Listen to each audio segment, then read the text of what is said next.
우리가 이 1단원 사회문화현상의 탐구 공부하면서 제일 먼저 사회문화현상과 자연현상의 비교를 좀 해봤죠. 맞죠? 그리고 두 번째 주제,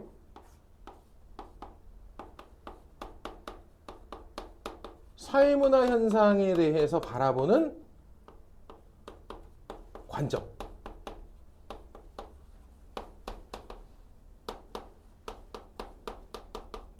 어떤 인간의 문화적 현상, 행위 현상이 나타났을 때 그 현상을 어떤 시각 관점으로 바라볼 것이냐의 문제예요. 어차피 뭐 개개인들 한 사람 한 사람의 인간 행위들은 사회적으로 구속된 행위를 하고 사회 구조에 의해서 만들어져 있는 행위들을 하기 때문에 그 사회 구조를 이해하면 개개인들의 행위는 그냥 읽어낼 수 있어. 이렇게 생각하는 사람들의 시각을 우리가 안 듣고 있지 지금 새끼들 지금. 다시 얘기한다.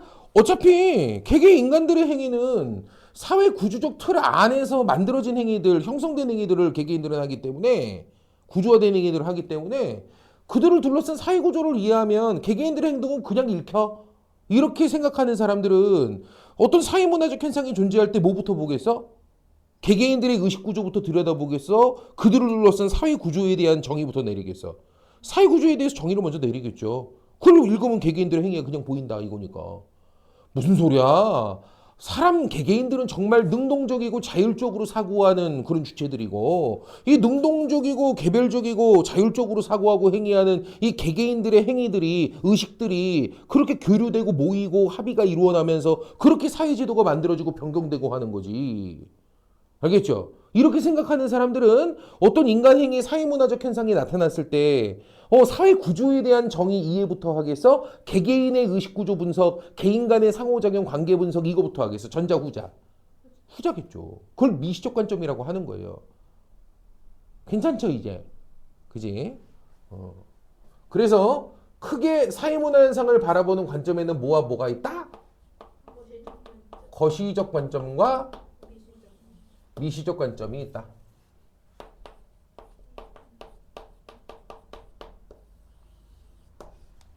거시적 관점은 사회 구조와 개인의 관계를 이해할 때 사회 구조는 개개인의 단순 결합물로 봐요? 아니면 개인의 외제하면서 개인을 구속하고 형성하는 틀이라고 생각해요? 그죠, 후자. 개인의 외제, 바깥에 따로 존재하면서 개인의 모든 의식과 행위들을 다 구속하는 틀이라고 생각하죠. 쉽게 말하면 개인이 사회를 만든다, 사회가 개인을 만든다, 사회가 개인을 만든다. 그래서 이들은 사회 구조는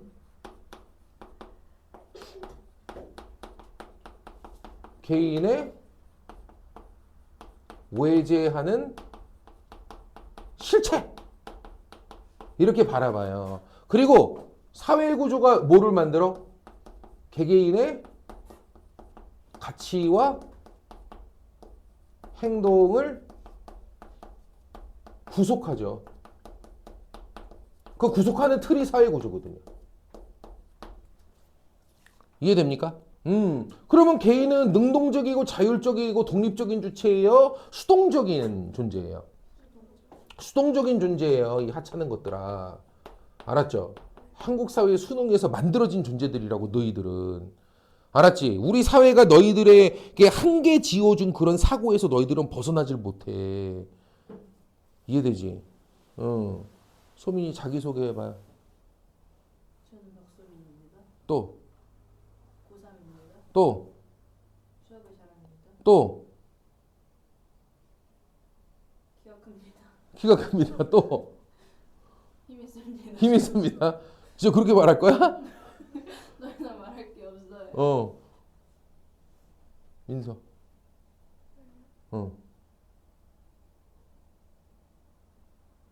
대부분 한국 사람한테 물어보잖아요.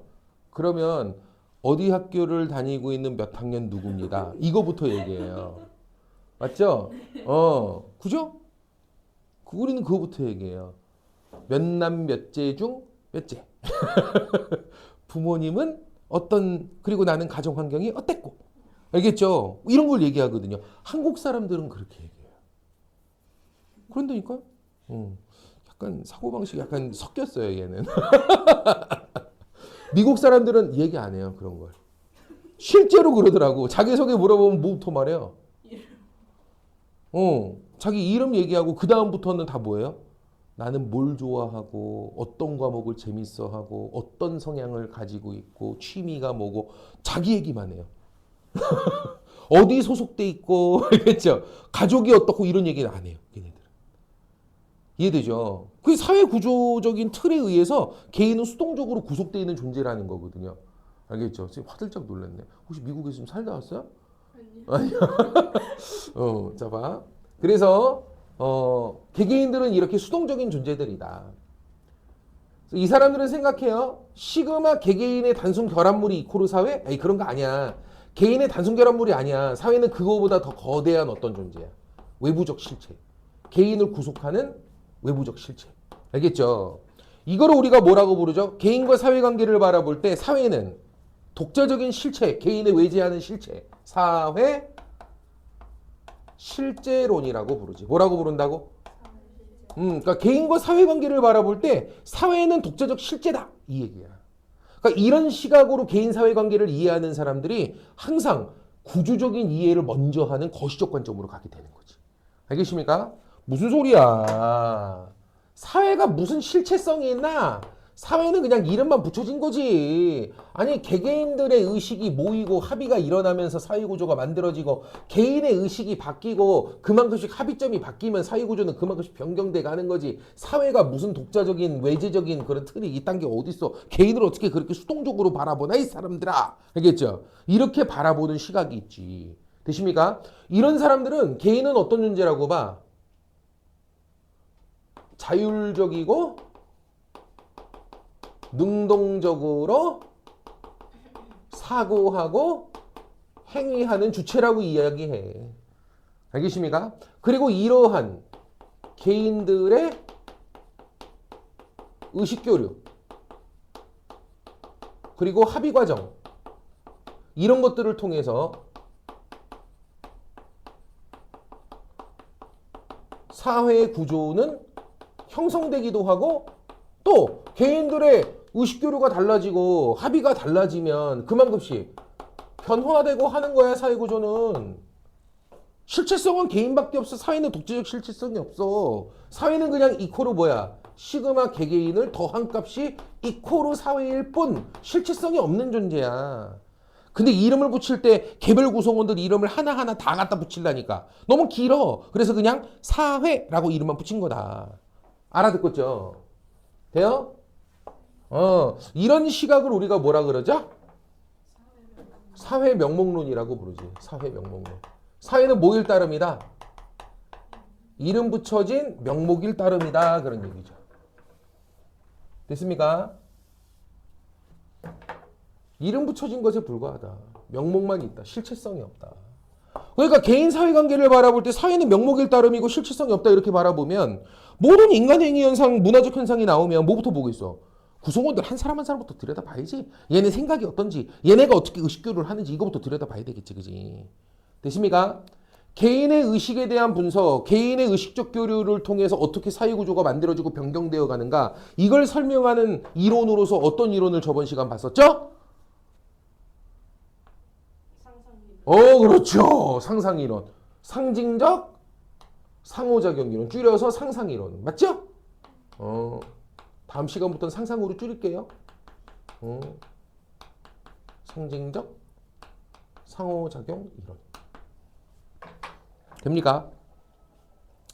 상징적 상호작용 이론은 어떻게 개개인들이 외부적 상황에 대한 주관적 인식들을 공유하고 교류하고 사회제도로 굳혀가는가. 그리고 개인들의 의식이 변화하면 어떻게 교류 방식이 달라지고 공유와 정의가 달라지면서 사회제도가 변경되어 가는가. 이거를 설명하는 거야. 알아듣겠지? 먼저 우리 개개인들은 외부에서 어떤 상황이 주어졌을 때 말이야. 외부적 상황이 딱 주어졌을 때 돼요? 외부적 상황이 딱 주어졌을 때 여기에 대해서 뭐 합니까? 주관적으로 개별적으로 다 판단들을 해요. 옳다 그러다 좋다 나쁘다 개별적인 판단들을 합니다. 근데 외부적 상황에 대해서 갖게 되는 개별적 판단을 뭐 합니까? 그대로 바로 자기가 내면화시키고 바로 규범화시키지는 않아요. 뭐 하려고 들어요? 확인하려고 그래요. 다른 사람들도 다 공유할 수 있고 동의할 수 있는 수준의 것인지를 확인하려고 든다고. 사람은 누구나 내가 어떤 존재가 되기를 바라니까. 누구나 받아들일 수 있는 가치를 가진 일반적인 그런 일반화된 존재가 되기를 바라니까. 알겠습니까? 그래서 내가 가지고 있는 외부적 상황에 대한 주관적인 옳고 그름의 어떤 판단을 굳이 드러냅니다. 이때 뭘 동원해요? 상징들을 동원하죠. 이해돼요? 돼요, 안 돼요? 어떤 거? 몸짓, 표정, 언어, 괴성 등등등등등등. 남자끼리 딥디리 키스합니다. 그럼 괜히 뭐합니까? 드러낸다니까요. 막 여기 사방을 막 둘러봐요. 막 여기 표정으로 막 뭐예요? 막 독일을 구해요. 알겠죠? 괜히 막 미쳤나봐. 말면서 막 옆에를 막 쳐다봐 미쳤나봐. 막 이러면서 뭐 하는 거야? 여러분 아니잖아요. 막 얘기하고 있는 거야. 무슨 얘기인지 알겠죠? 실제로 사람들은 이런 과정을 거친다니까요. 니네 이런 거 많이 경험 안 해봤어? 선생님은 이런 사람들 되게 많이 봤어. 특히 여자애들 그런 거 많지 않냐? 굳이 문 꽝 닫고 들어와가지고 컵을 탁 내려놔요. 왜요? 근데 그냥 뭐 했어? 문 갑자기 교실 문을 꽝 닫고 들어왔고 컵을 딱 내려놨는데 짝이 뭐 했어? 뭐야? 이러고 앉아서 그냥 아무 모른 채 해요. 되게 섭섭해요 그러면. 이거 뭐 하자는 거야 지금? 나 뭐 억울한 일이 있는 거야 지금? 내 얘기 좀 들어봐봐봐 이 얘기야 지금. 그거 가가지고 왜 뭔데 그럼 되게 좋아요. 얼굴에 막 화색이 돌아요. 막 있잖아 이러면서 막 얘기한다고. 그럼 뭐 해줘야 돼? 공감해줘야지 옆에서. 그러네 그 새끼 나쁜 새끼네. 잘했어 그럼 막 흐뭇해. 막 그래 나 틀린 거 아니야. 내가 맞는 거야. 막 이러면서 그죠? 되게 좋아해. 알아듣겠죠?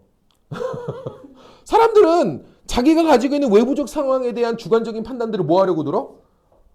확인받으려고 들어. 공유하려고 들고. 알겠죠? 그리고 내가 그런 일반적 존재가 되기를 바라면서, 알겠죠? 그렇게 드러낸단 말이야. 이때 외부적 상황에 대해서 긍정 또는 부정의 같은 한쪽 방향으로, 모두 같은 어떤 방향으로 어떤 공감대가 형성이 됐어. 같은 상징이 공유가 된 거지. 이런 걸 우리는 뭐라고 불러? 상황 공유라고 말해.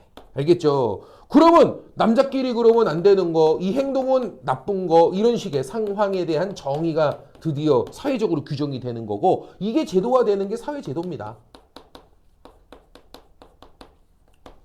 이해되나요? 근데 어느 순간부터 그 외부적 상황에 대해서 주관적으로 부정적 판단을 하는 사람들이 좀 줄어드네요. 오히려 거기에 대해서 그럴 수 있지 수용하는 사람들이 더 많아져요. 부정적 반응을 하는 사람들에 대해서 오히려 뭔가 이상한 시선들이 느껴집니다. 알겠죠? 그러면 변경되는 거예요.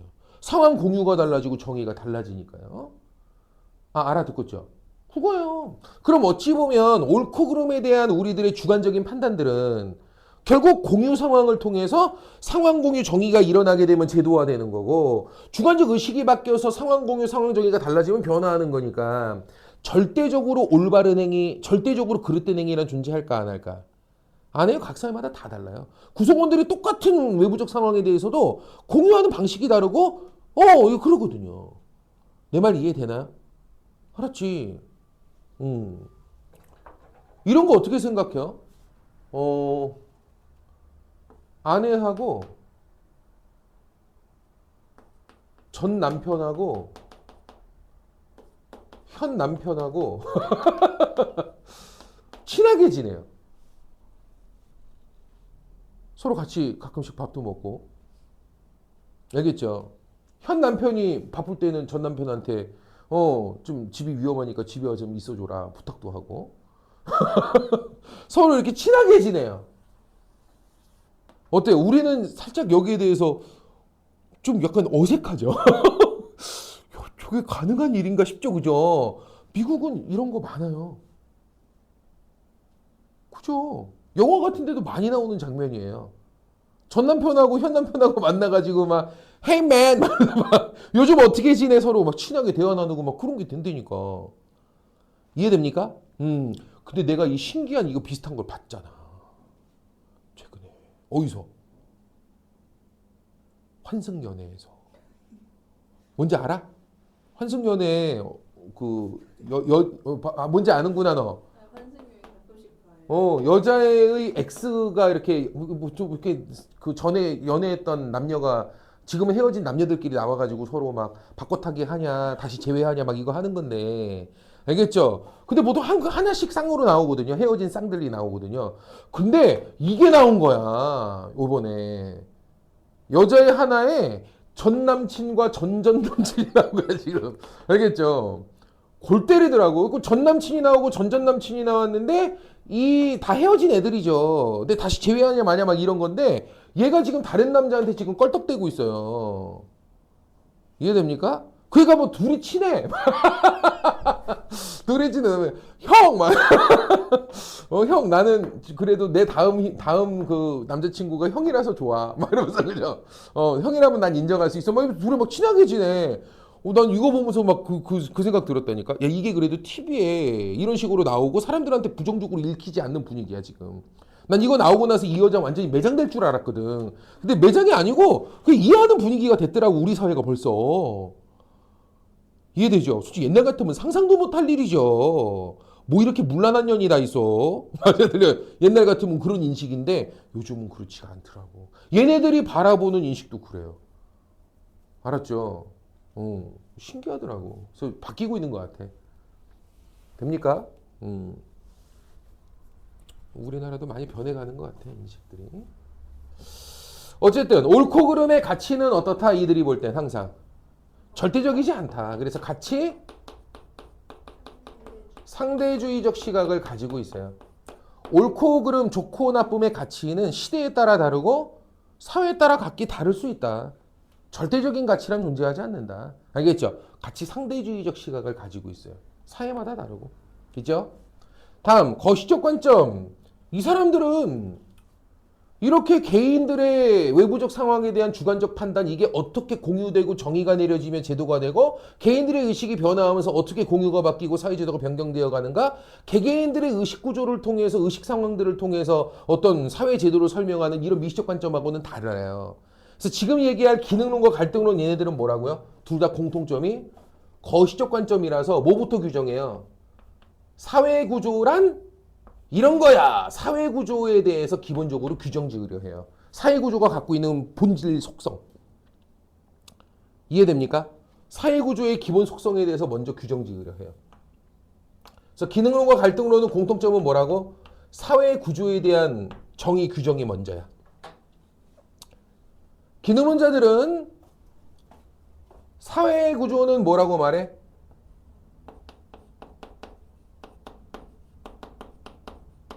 완전 무결한 틀이야. 다시 뭐라고? 완전 무결한 틀이야. 완전 무결한 틀. 되게 현실 사회 구조를 긍정적으로 바라보는 시각이에요. 알았지? 이 사람들은 사회와 개인의 관계를 뭐로 이해합니까? 생명체와 장기의 관계로 이해합니다.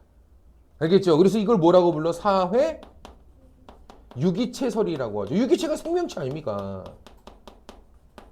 맞죠? 사회 유기체설이라고 합니다. 그래서 하나의 어떤 전체 생명체 있죠. 하나의 어떤 전체 생명체. 이거는 이코르 사회고요. 그 생명체 안에 들어있는 장기 하나하나들은 뭐로 보는? 개인으로 바라보고 전개해 나가시면 돼요. 우리 몸 안에 있는 뇌, 심장, 폐, 간, 무슨 뭐 콩팥, 위 막 이런 장기들은요. 내 몸 안에서 서로 조화를 이루며 몸 전체 건강에 기여할 때, 제 기능을 잘 수행할 때, 그때 의미와 가치를 갖는 존재예요. 내 몸 밖에 따로 독립적으로 홀로 존재할 땐 아무런 의미도 가치도 없는 존재예요. 이해됩니까? 그래서 개개인들을 조화롭게 만들어주고, 개개인들이 어떤 기능하면서 뭔가 의미를 스스로 찾아갈 수 있게 해주는 그 몸의 메커니즘. 신체 생명의 어떤 유기적인 구조, 이 구조가 사회구조 같은 거야. 이건 절대 깨뜨려서는 안 되는, 우리 모두를 조화롭게 만들어주는 완전한 구조지. 함부로 저항하거나 바꾸려 해서는 안 되지, 우리 몸의 구조는. 말뜻 이해됩니까? 우리가 받아들이고 기능해야지. 이해됩니까? 돼요, 안 돼요? 되죠. 신장이 말이야, 신장, 콩팥이 말이야. 나는 왜 맨날 이렇게 노폐물이나 걸르고 이런 나쁜, 이렇게 더러운 일만 해야 돼? 이러면서 막 얘가 파업했어. 좆되는 거야. 그러면 안 되는 거야. 우리 몸의 메커니즘은 어때? 완전한 구조야. 얘도 그걸 해냈을 때 의미와 가치를 갖는 거거든. 말뜻 이해됩니까? 알겠죠? 그래서 이 사람들은 이렇게 말해. 개인은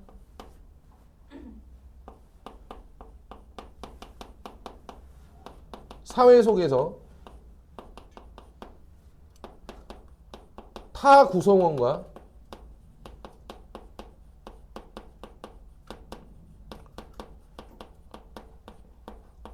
조화를 이루고 사회를 위해 기능하며, 기능할 때 그때 뭘 갖는다? 의미 있는 존재가 되고 가치 있는 존재가 되는 거야. 이해됩니까? 됐죠? 사회를 떠나 독립적으로 존재하는 개인은 아무런 의미도 가치도 없는 존재야. 다른 구성원들과 항상 조화를 이루며 전체 속에 제 기능을 찾아 기여하고 그 속에서 자아를 실현하고 가치를 갖는 존재일 뿐이야, 우리는. 알아듣겠죠? 이들이 볼 때 사회 구조는 그 구성원들을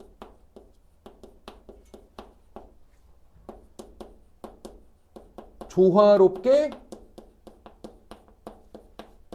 기능하도록 만들어주는 완전 무결한 틀이야.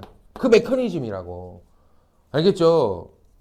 이해돼요? 우리 몸의 신체의 어떤 이 신비로운 어떤 이 인체의 메커니즘은요. 알겠죠? 완전 무결한 거예요. 이거 바뀌어서는 안 돼요. 알겠습니까? 그지? 그럼 이런 기능론자들이 볼 때, 요건 저번 시간 필기가 안 돼 있을 겁니다. 나중에 쓰면서 이렇게 수정해 가시면 돼요. 알았지? 그래서 밑에 쓰셔도 되고요. 이들이 볼 때 현실 사회는 뭐는? 우리의 현실 사회는 세습적 구조, 불평등 구조일까요? 아니면 기회가 균등한 공정 경쟁 질서의 구조일까요? 불평등 구조? 현실 사회 구조는 완전 무결하다니까? 우리의 신체의 메커니즘은 누군가한테만 유리하고 누군가한테는 불리하게 막 작용하는 그런 불평등 구조라고? 그렇게 이해 안 하죠. 완전 무결한 건데. 우리를 둘러싸고 있는 우리 현실 구조는 완전 무결해. 우리 모두가 조화롭게 기능할 수 있게 만들어주는 구조야. 그래서 누구에게나 공평한 기회를 제공해주고, 누구나 열심히 노력한 자들은 그만큼의 대우를 받을 수 있는 그런 구조라고. 이해돼요? 만약에 우리 사회가 불평등하다, 뭔가 문제, 부조리함이 있다, 야, 이런 식으로 이해해버리면 사회를 바꾸자, 우리 사회를 변혁하자, 이런 식으로 가야죠, 당연히. 현실을 되게 긍정적으로 바라봐야 보는 사람들인데. 알겠죠? 이해됩니까? 그래서 얘네들은 현실 사회는 뭐라고 말해? 기회균등,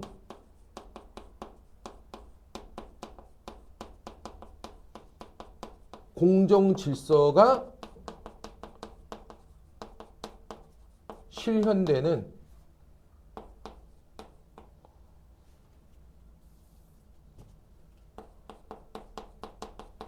안정적인 구조야. 아름다운 구조야. 알겠죠? 되십니까? 이들이 볼 때 갈등이라고 하는 것은 어떤 요소일까요? 구성원들끼리 막 다퉈.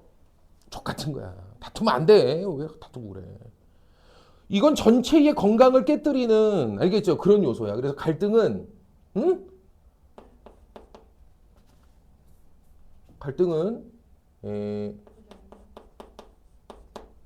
사회의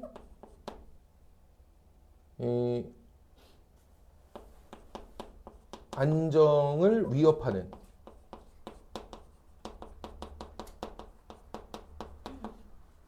알겠죠?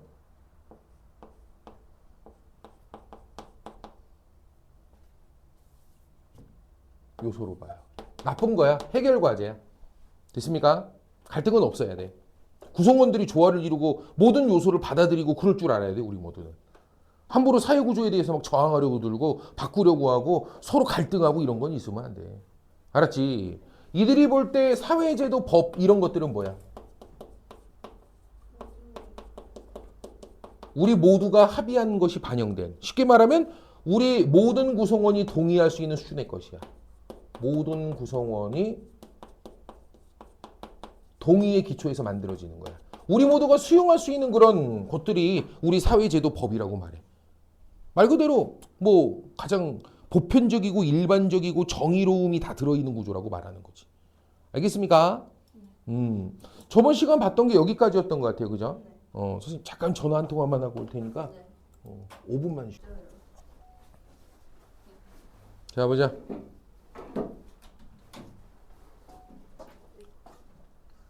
자, 이번에 갈등론에 대해서 한번 볼게요. 자, 먼저 기능론은 지금 딱 보니까 보수적 시각이에요? 아니면 진보적 시각이에요? 그치, 보수적이에요. 무슨 소리죠? 변화지향적이다, 안정지향적이다? 그렇지. 딱 봐도 현실에 대해서 되게 긍정적인 구조라고 이해하고요. 그래서 변화를 원하지 않아요. 지금의 현상 유지 이런 것들을 매우 중시하는. 그래서 되게 안정, 조화 이런 것들을 중심으로 사회구조를 이해하는 주로 기득권층들이 이 입장에 있을까요? 하층민들이 이런 입장에 있을까요? 그렇죠. 아무래도 세상이 이렇게 완벽하고 아름답고 우리 모두 안정된 구조 안에서 기능하고 조화를 이루어야 돼. 딱 봐도 벌써 승리한 자들 기득권층들이 이런 얘기 하지 않겠습니까? 그죠? 갈등론 이쪽으로 가볼게요. 선생님은 이쪽이 더 편해요. 내 생각이 삐딱하기 때문에. 자, 봐봐. 갈등론자들은 사회는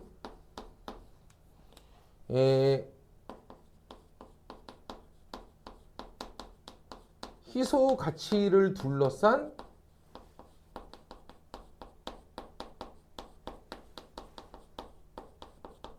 투쟁의 장이라고 생각해요. 다시 뭐라고요? 희소 가치를 둘러싼 투쟁의 장이라고 생각해요. 잠깐 희소 가치가 뭘까요? 사람들이 사회적 삶 속에서 추구하는 가치 어떤 게 있을까? 사람들이 사회적 삶 속에서 추구하는 가치. 정할게요. 부, 또 돈이 다야? 사회적인 관계를 맺고 살아가는 이 사회적 삶 속에서 우리가 추구하는 것들. 아, 그럼 러시앤 캐시 어때요? 러시앤 캐시? 사채업자? 돈 잘 버는데? 괜찮아? 그럼 매춘 어때? 매춘. 몸 파는 거. 그것도 돈 잘 버는데? 이제 그러잖아. 그럼 어떻게 우리 불법 도박 사이트 운영? 그거 대박이에요. 한 방에 확 땡길 수 있어. 어때요? 돈이 다는 아닌 것 같지, 그죠? 또 뭐 있죠? 명예, 맞아. 명예 위신. 또 권력. 권력. 소민이 뭐 하고 싶어 나중에? 돈 잘 벌고 싶어요. 그러니까 직업으로 어떤 직업? 지금 돈 잘 벌면 너 어떻게 괜찮아? 아니 도박 사이트 운영? 아니. 필리핀 가서 한 몇 년 있다가 해외 한 15년 도망 다니다 오면 돼요. 공소시효 지나니까 그러면. 어? 공과학원이요. 공과대학 나와서 나중에 어떤 직업? 반도체 계열. 반도체 계열. 그럼 반도체 공장 노동자 어때? 좀 더 높은 그 반도체 공장 노동자 말고 그럼 반도체 사장. 사장? 사장 좋아요. 왜 노동자는 싫고 사장이 좋아? 돈도 잘 벌고 잘 놀 수 있으니까. 명예도 있고 네. 사람들한테 노동자 이거 사장 대표이사하고 이거 같아요. 어디 명함 딱 봐봐요. 그죠? 느낌이 다르죠. 됩니까? 민서는? 그냥 가만히 집에 있고 싶어요. 아니 직업. 나도 희망사항은 그거기는 해. 그지? 응? 직업. 설마 백수가 꿈은 아닐 거 아니야. 100만원 백수. 회사. 회사원. 좋아. 그럼 회사원인데 중소기업. 대기업 어디 가고 싶어? 왜? 그러면 중소기업이 돈 좀 더 많이 준대. 오히려 중소기업인데 연봉 한 100만 원 더 얹어준대 여기서. 여긴 그래서 연봉 4천인데 여기 4,100만 원 준대. 어디 갈 거야? 개성형? 4,100, 4천. 어디 갈 거야? 중소기업 갈래요? 그래요? 재밌는 선택인데요? 아, 그래도 대기업 가야죠. 나중에 시간이 지나면 또, 그죠. 내가 재취업을 할 때도 아무래도 경력 인정도 더 많이 될 테고. 그거보다 일단 명함 팠을 때 명함의 무게가 다르잖아요. 맞지? 아, 어디 삼성전자 대리하고, 그잖아. 여기 옆에 있는 뭐 오토전자 이런 데 대리하고 같냐, 그게. 좋겠다, 이씨, 그죠? 그러니까 명예 위신이 다르단 말이야, 이게. 그지? 그러니까 사람들이 쫓는 건 세 가지예요. 부와 권력과 명예예요. 사회적 삶 속에서 우리는 부를 쫓고 있고요. 권력을 쫓고 있고요. 명예를 쫓고 있어요. 알았지? 니네 물어볼게요. 지금 니네 왜 좋은 대학 가려고 합니까? 나중에 하고 싶은 거 하려고. 하고 싶은 거 하려고 그게 다야? 하고 싶은 걸 하려면은 음. 좋은 대학교에 가서 응. 선택지를 넓혀야 돼. 그러니까 그것도 이제 원인 중에 하나긴 한데 사실 좋은 대학 갔다고 꼭 하고 싶은 걸 꼭 할 수 있다 이거하고 직결되진 않을 걸. 내가 볼 때 그거보다는 명예야, 니네. 명예라니까. 니네 지금 그래도 웬만한 명찰 따고 싶은 이유가 명예 때문에 그러는 거야. 어? 그럼 생각해봐. 건국대학교 그 철학과야. 취업률은 엄청나잖아. 알겠죠? 근데 요 있는 카톨릭 대학교 경영학과야. 그래도 취업률이 조금 있어, 여기는. 알겠죠? 어디 갈래요? 카톨릭 갈래요? 진짜? 아닐걸? 대부분의 학생 다 그럴까요? 내가 더 높아요? 건국대하고 카톨릭대는 비교 대상은 아니죠. 무슨 소리야 그게? 내가 좀 예를 더 들어줄 걸 그랬구나. 서강대로 할까요? 내 예를 잘못 들었구나. 알겠죠? 레벨이 다르죠. 카톨릭대하고는. 그지? 의대도 아니고. 대부분은 건국대 가겠죠. 부정하지 마요. 100이면 100 다. 너 만약에 두 개 붙었는데 너 카톨릭대 간다 그러면 엄마한테 맞아요. 근데 엄마한테 전화해 볼까요? 엄마한테 맞아요. 엄마 칼 들고 쫓아올 거예요, 이년아. 알겠지? 이러면서 팔 잘라버린다고 못 누르게. 알았지? 명예예요, 명예. 지금 너희들은 이 한정돼 있는 명예, 이거 누구나 다 가질 수 없거든. 이걸 놓고 경쟁하고 있는 거라니까 지금. 이해돼요? 그 나중에 너희들이 그 결혼할 때 또는 누군가한테 나를 소개할 때 또는 명절 때 가족들한테 나를 소개할 때 그 무게감이 다르거든요. 어디 다닌다는 게. 그거 하려고 그 한정된 명예를 차지하기 위해서 경쟁하고 있는 거야. 인서울대학은 10%밖에 못 가지거든요. 돼요? 그거거든. 그러니까 사회는 누구나 다 가질 수는 없는 부, 명예, 권력 이런 것들을 둘러싸고 서로 투쟁하고 경쟁하는 장이라니까. 그게 우리 사회라니까. 알았지? 다음이야. 봐봐. 사회 구조는 누가 만들고 주도하는 거야? 이 경쟁에서 승리한 기득권층들이 만들고 주도해 가는 거야. 법을 누가 제정해? 서울대, 연대, 고대 출신들이 제정하죠. 국회의원들 다 출신 봐봐, 어딘가. 다 서울대, 연대, 고대야. 성균관대도 없어. 다 서울대, 연대, 고대야. 알았지? 야, 나 그거 보고 진짜 웃겨가지고 그 누구지? 지금 민주당 당대표 하고 있는 사람 정청래 그 양반이 어디 고대인가 어디 나왔어요. 알았죠? 근데 그 누구하고 이렇게 국민의힘 누구하고 말싸움 붙었는데 거기서 막 뭐 서로 말싸움 하다가 내가 당신보다 공부는 더 잘했어 이 사람아 막 이러더라고 정청래한테. 고대 출신인데 공부 못한다고 까였어. 알았지? 거긴 다 그래요 사회가 미쳤다니까요. 그러니까 사회 구조는 경쟁에서 승리한 결국 그 서영고 출신 이 사람들이 다 법 제정하고 만들고 이러는 거 아닙니까? 그 사람들이 결국 이 사회의 뭐 대부분의 회사의 어떤 중견급 간부가 돼 있을 거고요. 그네들이 대부분의 전문직의 사자를 차지할 테고요. 맞아요, 틀려요. 그 사람들이 언론사 PD나 이런 걸 다 할 테고요. 그네들이 결국 이 사회 문화를 주도하고 그다음 이 사회의 언론을 주도하고 이 사회의 법 체계를 만드는 어떤 정책가들이 될 것이고 결국 그네들이 우리의 어떤 모든 사회 구조 체제를 만들어낼 거거든. 주도해 갈 거거든. 그래서 사회 구조는 경쟁에서 승리한 누가 기득권층이 주도하고 형성해 갈 겁니다. 내 말이 맞아요, 틀려요? 얘네들이 주도하고 만들 거예요. 됩니까? 그럼 잘 봐봐. 얘네들은 어떤 사회 구조를 만들까요? 애써 노력해서 경쟁에서 승리했어. 그래서 사회 구조를 만들 거야. 애써 노력해서 사회 구조를 이제 만들 거야. 자기네가 주도하는 기득권층인데 만들 거란 말이야. 그러면 누구에게나 기회가 공평하고 아주 정의로운 세상을 만들려고 하겠죠. 잘 생각해. 애써 경쟁에서 승리해가지고 기득권층이 됐어. 그래서 이들이 이제 사회구조를 만드는 거야.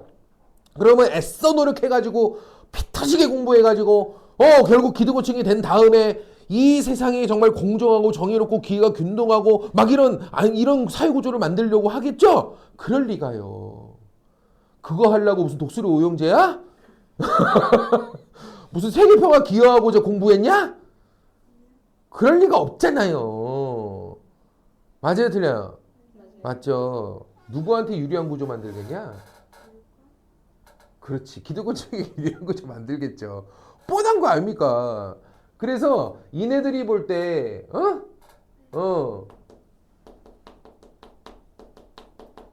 현실 사회 구조는 공정 경쟁 질서, 기회 균등 세상 이런 걸까요? 개소리 떨지 마요. 그런 거 아니야. 얘네들이 만들 때 그럴 리가 없잖아. 전리품이 있어야지 이겼는데. 맞아요, 틀려요? 현실 사회 구조는 세습적 구조야.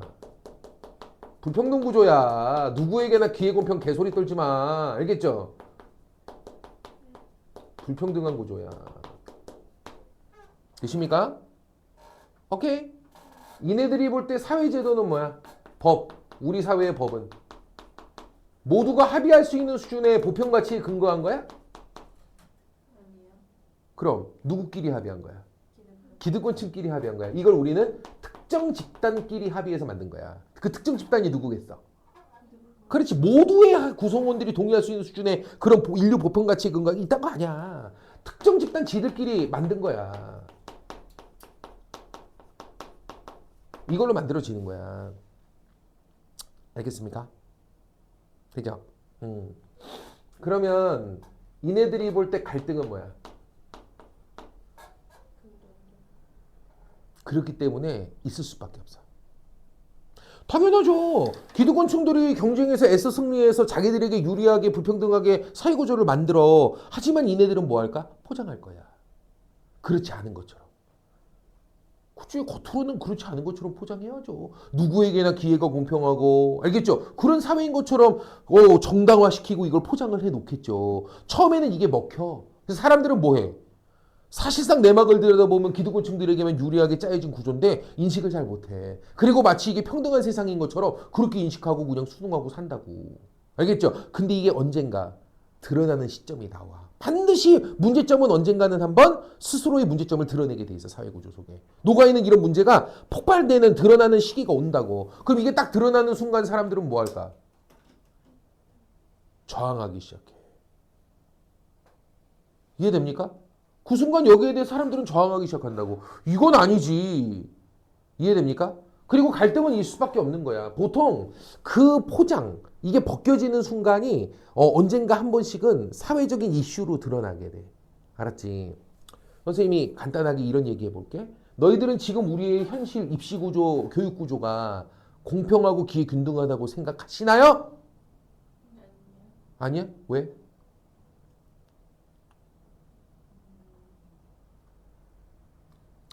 응? 궁금해서 물어본 거야. 왜? 나하고 생각이 비슷해. 돈 많으면 더 좋은 수업을 들을 수 있고 그래요? 돈 많으면 더 좋은 수업을 들을 수 있어요? 그리고 음. 기숙사 같은 데 들어가서 공부하는 것도 음. 많은 사람이 대체로 들어가요. 그렇죠. 선생님이 보면서 느끼는 건데 이거야. 봐봐.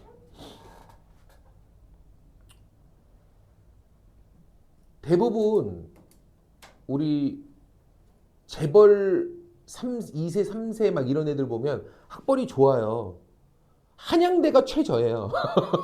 한양대 이하는 없어요. 다 그 이상을 갔거든요. 근데 재밌는 게 있다. 전형이 달라. 정시가 없어. 정시로 가는 애가 없다니까.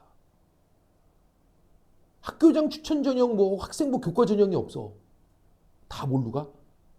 학종이나 정원 외 전형으로 들어가. 웃긴다니까요. 그리고 애들이 우리나라에서 학교를 나온 새끼들이 없어. 다 미국에서 다녔어. 어디서 다녔다고? 학교를 미국에서 다녀요. 알았죠? 너네 우리는 대학 가는 방식이 뭐가 있죠? 봐봐요. 학생부 교과 전형이 있고요. 다음 학생부 종합 전형이 있고요. 종합 전형은 뭐 평가하는 거죠? 잠재 능력을 평가한대요. 알았죠? 난 진짜 이거 개소리라고 생각해요. 잠재 능력을 어떻게 평가해요? 나의 잠재 능력 평가할 수 있어요, 니네? 잠재 능력을 어떻게 평가하냐고, 점수로. 미친놈들이라니까. 무슨 궁예야? 관심법 씁니까, 지금? 맞아요, 틀려요. 내 너의 잠재 능력을 보겠노라. 어떻게 알아, 그걸? 뭐 하면 막 뭐 뒤로 이렇게 띠띠띠띠 이렇게 뭐 기운이 막 능력치가 막 이렇게 올라갑니까? 말도 안 되는 개소리 하고 있어. 알겠죠? 잠재 능력 평가하겠다. 이거 코 가면 코골이, 귀 가면 귀걸이에요, 솔직히. 점수는 많이 성적은 조금 떨어지더라도 얘는 어때? 여러 가지 활동 내역이나 이런 것들이 일관성이 있고. 알겠죠? 아주 깊이 있게 심도 있게 탐구하고자 하는 역량이 있어 보임. 알겠죠? 그 점수 더 줘서 더 뽑는다니까 그냥. 그건 대학마다 알아서 판단한대요. 지랄 떨고 자빠졌어 아주 그냥. 알겠죠? 그 다음 논술 전형이 있고. 맞죠? 이게 수시의 기본이죠? 그 다음 뭐 있어? 정시 있죠, 정시. 되십니까? 되죠? 근데 요거는 무슨 전형이야? 정원 내 전형이야. 교육부에서 정원 지정해준 정원만큼 뽑을 수 있는 전형이고 이것 이외에 정원 외 전형이 있다는 걸 모르셨죠, 너희들은? 정원 외 전형은 정원으로 배정돼 있지 않은 인원도 일정 기준 하에 더 뽑을 수가 있어요. 알겠죠? 대표적인 게 연세대학교에 들어본 적은 있나요? 언더우드 전형이라고. 다시 무슨 전형이라고? 언더우드 전형이라는 게 있어요. 무슨 옷도 아니고 언더우드예요. 이 연대 세운 사람 중에 한 명입니다. 알겠죠? 언더우드 전형. 이 언더우드 전형이 뭐냐면 외국에서 공부를 하던 학생들이 지원해서 들어올 수 있는 전형이에요. 외국 학생 받는 전형이에요. 알았죠? 문제! 외국 학생이 연대 온다 안 온다? 그죠? 야, 니네가 미국 사람이라고 생각해봐. 니네가 미국 사람이면 텍사스 주립대 가겠어요? 연세대 가겠어요? 연세대 가요? 연세대는 우리나라 최고 대학인데요? 안 가죠. 야, 니네 같으면 그냥 미국이 바라볼 때 한국은 우리가 바라보는 베트남이야. 이해돼요? 그럼 너네 생각해봐. 저기 있는 그 백석대, 뭐 배제대 막 이런 데 갈래요? 아니면 호치민대 갈래요? 호치민대 베트남 최고 대학이야. 호치민대 갈래요? 대학이에요. 아, 거기 나오면 나중에 취업할 때, 호치민대 나오셨군요. 이럴까? 왜 호치민대 나오셨어? 이러지. 그잖아. 우리 걔네, 잠깐, 나 지금 인식 공유 안 되는 거야? 인정 안 해준다고. 우리보다 후진국의 최고 대학이라도 그걸 왜 인정해줘? 말뜻 이해됩니까? 그 미국에서 뭐 최고 대학도 아니고 서울대도 아니고 연대를 왜 옵니까? 이해되죠? 안 온다니까요. 알았지? 똑같은 거야. 그리고 이 언더우드 전형은 누구라고 만든 전형일까요? 한국 사람인데 미국 학교를 나온 애들이 들어가는 전형입니다. 걔네들. 알았죠? 걔네들 이걸로 이렇게 들어와. 알았지? 골 때리죠. 그리고 이걸로는 안 들어와. 이거 우리는 일반적으로 거의 이걸로 가죠, 그죠? 요걸로 들어와, 요걸로. 되십니까? 정말 신기한 현상입니다. 한 명도 없어. 정시로 온 놈이 없어. 학생부 교과 이 성적으로 온 놈이 한 놈도 없어. 다 이걸로 와. 알겠지? 골 때린다니까요. 우리는 이걸로 가요, 못 가요? 니네 학교 이걸로 간 애 있어? 거의 없어. 아예 없진 않지만 거의 없어. 종합을 그래서 우리는 뭐 이미 피부로 체감하고 있죠. 종합은 우리 거 아님. 알고 있죠, 이미. 우리는 잠재성 평가에서 좋은 평가를 못 받아요. 왜냐면 잠재성 평가, 잠재 능력 평가라고 하는 건 나를 평가하는 거게 아니면 학교 선생님, 학부모님 평가하는 거게. 왜 학교 선생님과 학부모가 평가될까요? 학생이 감당할 수가 없어요. 너네 솔직히 학생부 종합전형에 기록되는 거 너희들이 관리할 수 있어요? 그건 선생님이 써주는 거죠. 다음에 어떤 내역들을 갖추어야 이 학교에서 주로 가산점을 주는지 너네 다 파악하고 있나요? 그러면은 부잣집 아이들은 워낙 똘똘하기 때문에 그런 걸 스스로가 파악하겠구나. 아니요. 걔네들은 입시 컨설턴트가 다 붙어 있어요. 입시 컨설팅 하시는 분들이 붙어 있어요. 한 달에 거의 100만 원 가까이 드리는. 그래서 입시 컨설팅을 받아요. 그래서 얘 무슨 활동해야 되고 무슨 활동해야 되고 무슨 책을 학교에다 제출해야 되고 그리고 학교에서도 그만큼 신경을 많이 써주는 학교를 보내죠. 되죠? 학부모님들이 그런 걸 다 옆에서 뭐예요? 컨트롤을 해요. 됩니까? 그래서 종합으로 걔네들만 가요. 우리는 학교에서 선생님이 그런 거 안 해줘요. 인원수도 많아서 못 해주고요. 부모님도 거기까지 신경 못 써줘요. 그죠? 우리들 알지도 못하고요. 그러니까 못 들어가요. 이해되죠? 그럼 왜 이렇게 말도 안 되게 학생들이 감당할 수 없는 공부만 해서 좀 가자고요. 왜 이렇게 복잡하고 다양하게 만듭니까? 자기네들 보내려다 보니까 이렇게 되는 거거든 이게. 알았지? 이런 전형 있는 줄도 몰랐지. 근데 생각해보면 그렇잖아. 요 전번에 보니까 이재용 아들 지금 군대 간다고 난리 났더만. 대단하다고. 삼성과 막 존경 막 노블레스 오블리주를 실천했다고. 나도 군대 갔다 왔는데 11월 나한테 아무 말도 안 해주더만. 그럼 그지 않냐?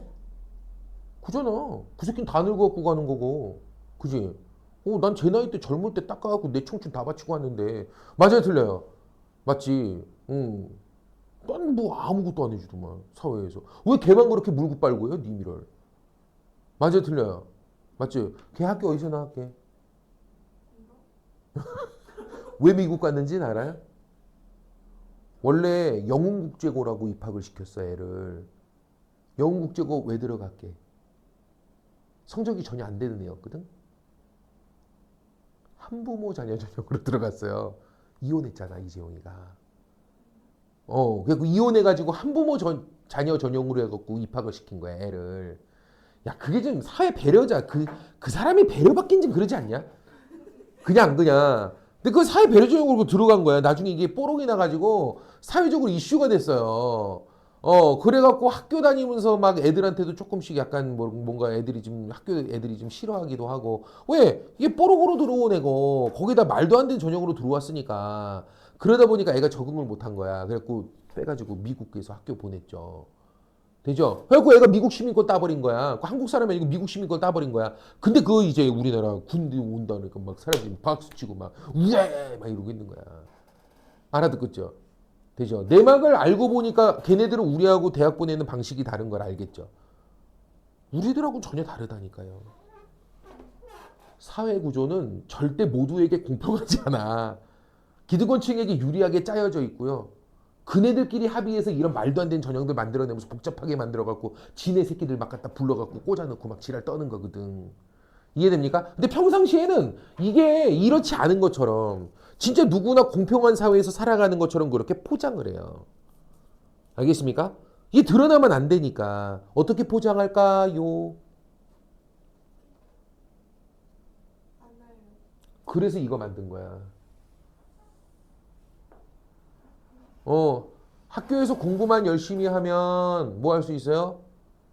누구든 대학 갈 수 있어요. 열심히 공부해서 대학 가세요. 알겠죠? 우리 사회는 공평한 세상이에요. 알겠지? 이런데 역량이나 능력이 좀 부족한 학생들도 그냥 학교 생활만 열심히 해도 대학 갈 수 있게 문을 열어놨으니까. 그리고 이름을 뭐야? 지역 균형 선발이라고 붙여놨어. 무슨 사회복지야 이거? 사회복지 혜택이냐? 무슨 사회복지제도야 완전히. 그죠? 불쌍해서 이렇게 적선하는 셈 치고, 그죠? 지역 균형으로 해가지고 일반 학교 생활만 열심히 하는 애들도 들어올 수 있는 루트를 만든 거야. 이해되죠? 이게 많아, 이게 많아. 이게 많아, 뽑는 인원이 둘 중에 뭐가 많아? 밑에 게 더 많아. 이게 더 학생부 종합으로 뽑는 인원이 더 많다고. 알겠죠? 그럼 일반고가 많아, 특목이 많아? 특목이 많다고? 학교가?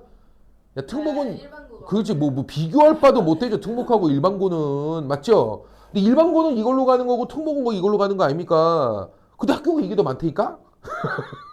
알겠죠? 그리고 적소한 심치고 무슨 뭐 사회복지 혜택도 아니고 이거 하나 만들어 놓고는 되게 공평한 것처럼 너희들에게 오히려 더 유리한 것처럼 그러고 떠들어 제끼고 있다니까? 알아듣겠죠? 그래 놓고는 봐봐요. 2022년인가? 전국 1등 한 애 중에 전국 만점, 수능 만점자 중에 통영여고애가 나온 거야. 누가 나왔다고? 통영여고, 통영여고. 통영여고애가 만점자 중에 한 명이었어. 엄마가 떡볶이집을 해. 그래서 얘는 과외 같은 것도 받지 못하고 학교 공부하고 EBS 공부 중심으로 열심히 공부를 했대. 군대 만점이 나오고 전국 1등을 한 거야. 근데 만점자가 여러 명 있었는데. 알았죠?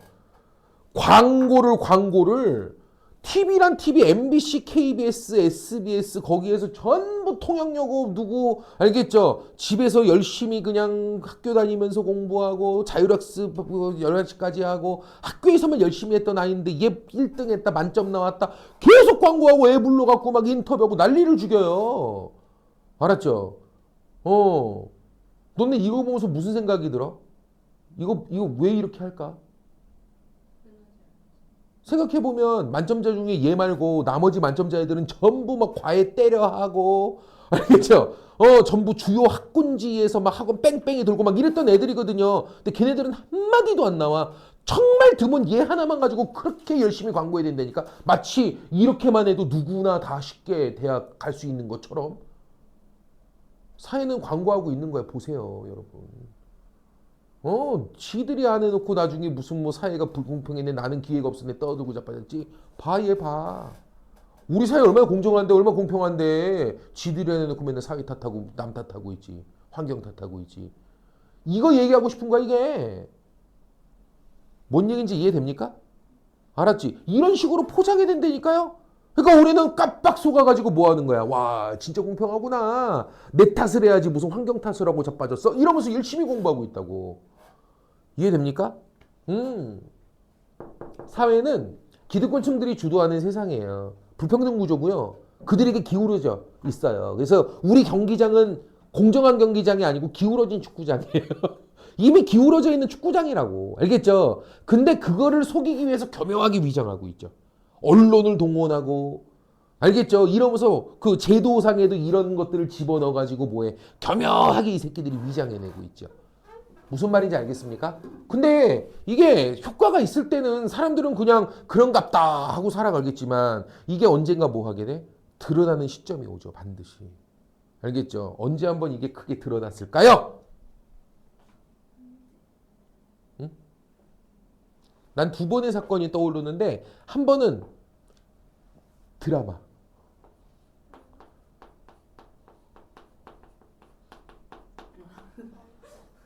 스카이캐슬 이 드라마 엄청난 반향을 일으켰죠. 보니까 그 부자 동네에서 자기들끼리만의 커뮤니티에서 학생부 종합으로 대학을 갈 수 있는 컨설팅을 받으면서 근데 이게 너무 현실적인 거야.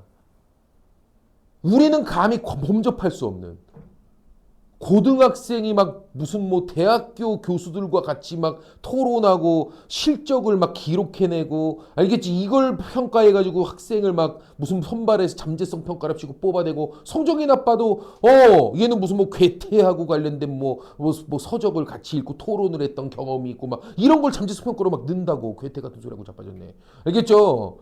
근데 이거를 우리가 알아버린 거야. 그러면서 이것 때문에 한번 학생부 종합전형 여기에 대한 문제점에 대해서 막 제기하기 시작했었죠. 이해됩니까? 또 한 번 드러난 게 언제야? 조국 딸 조민 대학 들어갈 때. 그때 뭐 비리가 있었네 뭐 했네 말이 많았거든요. 선생님은 솔직히 이건 반대야. 이 조국 딸도 학생부 종합 형태로 대학을 들어간 건 맞긴 한데요. 근데 학생부 종합을 부조리하게 운영했던 학생은 난 아니라고 봐. 실제 활동도 다 했고, 선생님 학생부 종합 관리를 많이 해봤던 사람이라서, 진짜 자기 가지도 하나 넣고 무슨 뭐 봉사활동 실적 갔다고 뻥 까고, 이런 일들이 비일비재했었어요, 옛날에는. 이해됩니까? 참여도 안 했던 프로젝트에 참여했다고 이름 넣어가지고 프로젝트 무슨 뭐 논문 실적으로 넣어버리고, 막 이지랄 떨었거든요. 이해되죠? 근데 옛날부터 그런 거 있었어. 활동을 제대로 하나요? 안 해요. 무슨 활동을 제대로 해요. 내가 학종으로 몇 명을 보냈는데. 알겠죠? 학종으로 돼 있는 거를 자기소개서를 막 써가지고 제출을 해야 되거든요. 알겠죠? 다 소설이야, 소설. 뭐라고? 오죽하면 자소설이라 그러지, 자소설. 알겠죠? 아유, 말도 마라. 이제 가가지고 동국대학교 국제통상 보낸 애야. 경인고였던 것 같은데 니네 선배였던 것 같은데 동국대학교 아니 니네 선배가 국제통상 거기 갔는데 거기 보니까 그 경제 동아리에서 뭐를 한 실적이 나오냐면 경제 동아리에 레이거노믹스와 아베노믹스의 문제점에 대한 탐구 막 이런 게 쓰여져 있는 거야. 알겠죠? 그리고 환차익을 가지고서 부당 이득을 취하는 키코에 대한 문제점. 막 이런 얘기가 막 써 있는 거야. 그 선생님이 면접 대비하면서, 심층 면접 대비하면서, 이제 애들한테 학생부에 써 있는 거 내가 물어볼 거니까 준비해와라. 그러고 내가 물어봤죠. 물어봤어. 자, 아베노믹스와 레이거노믹스의 차이점에 대해서 이야기해 주세요. 그랬더니 애가, 그러면서 나보고 뭐라 그랬게. 그런 게 있어. 자기 학생부에 그런 게 있냐는 거야. 있는 것도 몰라요. 모른다니까. 그래서 나하고 공부했죠. 내가 막 가르쳐줬죠. 키코란 이런 거야. 그래서 막 이걸 가르쳐줬어. 그래가지고 걔 막 외우게 하고 막 나중에 돼가지고 막 이게 네가 한 게 맞다라고 생각하면 나중에 맞는 게 된다 얘야. 그막뭐 열대 번 불러가지고 계속 답변 수정하고 또 물어보고 막 연기 가르치고 막 이래가지고 나중에 되니까 자기가 얘기하더라고. 저 진짜 그런 사람인 것 같아요. 말면서 그죠? 결국 붙었어. 이해됩니까? 다 자소설이야, 솔직히. 오죽하면 그때 내가 얘기했는데 그냥 제목만 기재해. 나중에 학생부 종합을 쓰게 되면 그때 가서 우리가 만들면 되는 거니까 그냥 활동할 생각하지 마. 시간 아까우니까. 그냥 제목만 다 기재해놔. 라고 얘기했었다고 내가. 제목은 써 있어야 돼요. 그래야지 그거하고 관련돼서 뭐 자소서를 써가지고 질문을 주고받으면서 얘가 잠재성이 있나 없나 평가를 받든 할 거니까 제목만 써놓으라고 내가 얘기를 했었다고. 이해가 돼요? 독서 기록도 그냥 제목만 넣어놓으라 그랬어요 애들한테. 읽지 마. 읽지 마. 그 읽을 시간에 그냥 영어 공부해 내가 그랬다고 그때. 수학 공부하고 영어 공부해. 그리고 제목만 넣어. 알겠죠? 근데 줄거리 써야 되는데 치면 다 나와. 알겠죠? 인터넷 치면 다 나와. 긁어 넣어. 알겠죠? 그리고 하지 마. 읽지 마. 알겠죠? 나중에 우리가 쓰게 되면 뭐 할 거야? 그때는 관련된 책들에 대해서 우리가 준비를 할 거니까 면접 준비하면서 할 거니까 그때 가서 하면 돼. 지금 해도 어차피 기억도 못 해. 알겠죠? 그랬다고. 그랬다니까.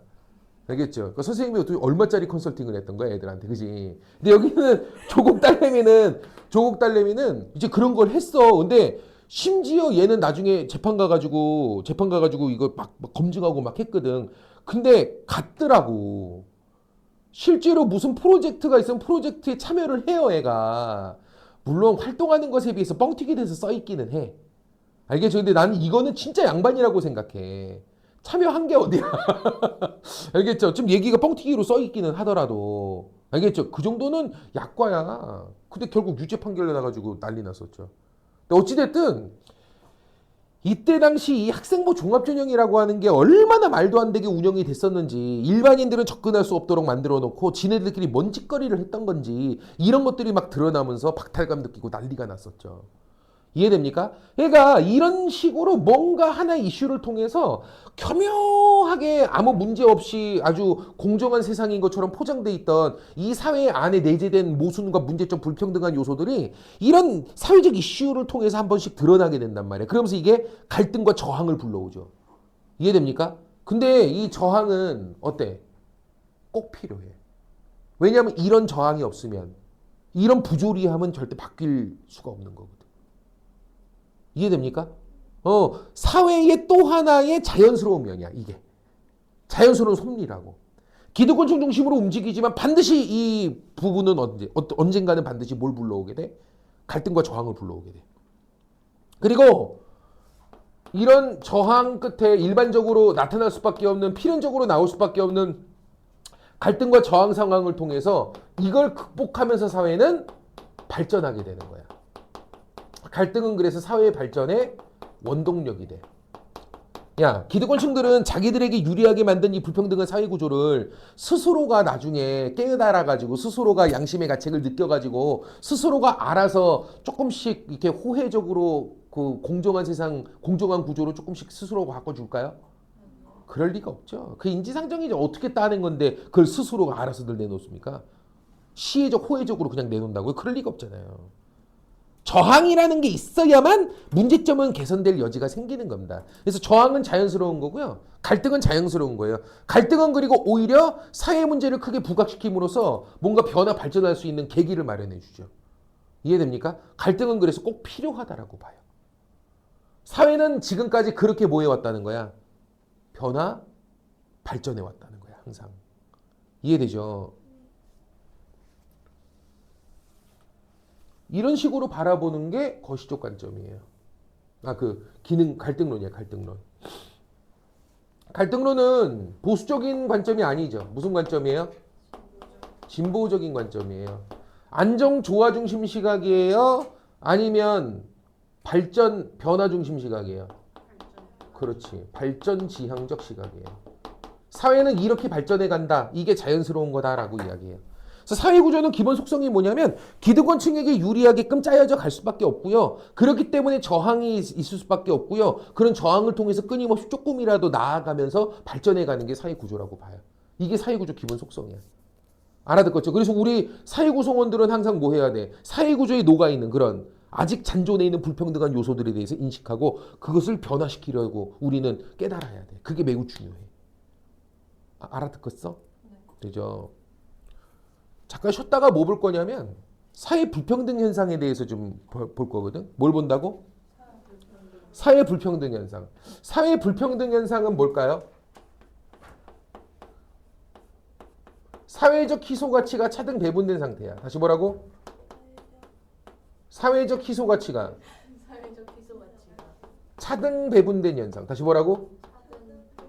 사회적인 희소 가치, 부권력, 명예가 차등적으로 배분돼 있다고. 누구는 부권력 명예를 가지고 있고 누구는 저런 걸 갖지 못하고. 이게 사회 불평등 현상이야. 이해돼요? 이거를 어떻게 바라볼 거냐. 우리 현실에 분명 이런 불평등 현상이 있어요, 없어요? 있죠. 소득 격차가 존재하고 명예도 가진 자와 못 가진 자의 격차가 존재하고. 맞아요, 틀려. 이런 게 존재하잖아요. 여기에 대해서 어떻게 바라보느냐, 그 얘기야. 쉽게 풀어줄게. 의사하고 환경미화원하고 졸라게 현실적으로 알려줄게. 한 달 월급이 얼마나 될까? 순수입. 한 달 순수입이 얼마나 될까? 의사는 개원의 기준. 무슨 기준? 개원의. 자기 병원을 개원한 개원의 기준. 치과 의사 말고 일반의. 알겠죠? 얼마일까, 한 달?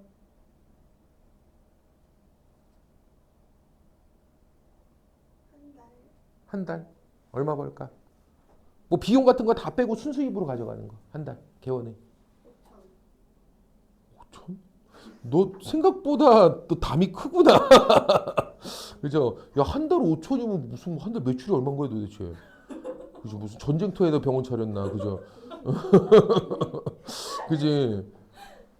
5천 너무 심하고요. 조금만 더 내리자. 2,500이에요. 충격적이지 않냐? 평균 한 달에 2,500 벌어요. 2,500. 근데 애들이 별로 안 놀랜다. 2,500.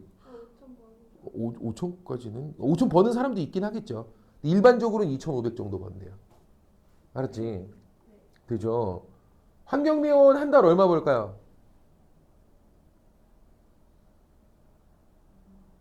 내 친구가 있어서 알아. 환경미화원 하는 애가. 아유, 야 그래도 야 저기 뭐야 그 100얼마 벌 거면 나 같은 편의점 알바하겠다 야. 250도 편의점 알바가 낫겠다 야. 그지? 편의점 알바도 하루 10시간만 하면은 그죠 10만 원씩은 나오잖아요. 25일만 일은 350 정도 돼요. 350. 알겠지? 350. 몇 배 차이 나죠? 야, 이 산수장이 몇 배 차이 나요? 약 7배 아닌가? 37에 21, 7에 35. 그죠? 대략 한 약 7배. 7배 조금 넘죠? 약 7배 정도 차이 납니다. 여기에 대해서 어떻게 생각하냐 얘기예요. 정당합니까? 이거 우리 용인할 수 있는 건가요? 합당한 보상이라고 봐야 되나요? 아니 여기 문제가 있나? 이 얘기야. 자, 사회 불평등 현상 어떻게 생각해요? 안 좋게. 아, 저기 나빠요? 아니요. 네? 아니 잠깐만요. 나쁜 거야? 의사는 한 달에 2,500씩 벌고 환경미화원은 한 달에 350만 원 벌고 이거는 합당한 배분입니까? 문제가 많은 겁니까? 약간 문제가 있다.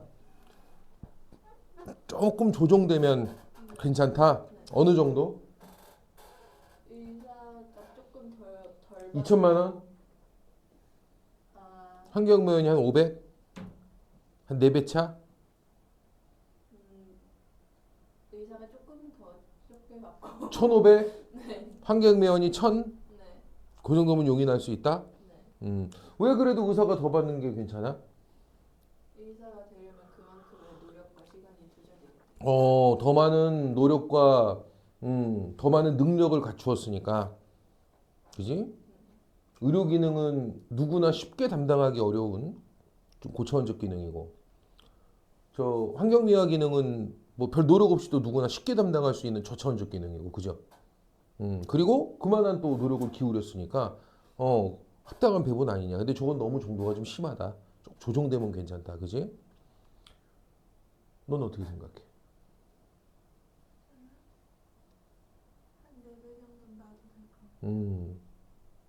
정도에서는 조금 문제가 있지만 그래도 의사가 둘 다 더 받을 만은 하다. 더 높은 기여도 사회적 기여도를 가지고 있고 그죠? 왜? 사회적 기여도가 더 높다는 건 인정 안 해? 그치. 나는 반댈세. 근데 어쨌든 기능론자들의 시각이 그래요. 그래서 기능론자들은 우리의 현실 사회 구조를 완전 무결한 틀이라고 생각하기 때문에 합당한 체제이고 공정하게 우리 모두가 조화를 이룰 수 있도록 그렇게 공정 경쟁에서 모두에게 공평한 기회가 주어진 뭐 그런 구조라고 보기 때문에 얘네들 같은 경우에는 이거 문제 없다라고 봐요. 알겠죠? 뭐 정도에서는 조금 조정할 필요성이 있어도 의사가 더 받는 것이 크게 문제가 된다고 보진 않아요. 알았죠? 그래서 이렇게 써보면 되겠죠? 사회적 기능의 분화. 다시 뭐라고? 사회적 기능에는 분화가 되어 있죠. 별 노력 없이 누구나 쉽게 담당할 수 있는 그런 기능이 있는가 하면 의료 기능 같은 경우는 웬만큼 노력을 기울이지 않으면 쉽게 담당하기 어려운 고차원적 기능도 있고 이렇게 기능적 분화가 존재하죠. 됐습니까? 그리고 개인의 능력이 각기 다르고 노력이 다르죠. 그러니까 개인의 능력과 노력에 따라서 됩니까? 사회적 기능의 분화와 개인의 능력과 노력에 따라서 사회적 가치가 부권력 명예 같은 사회적 가치 있죠? 이게 恰当하게 배분된 결과 나타나는 현상이에요.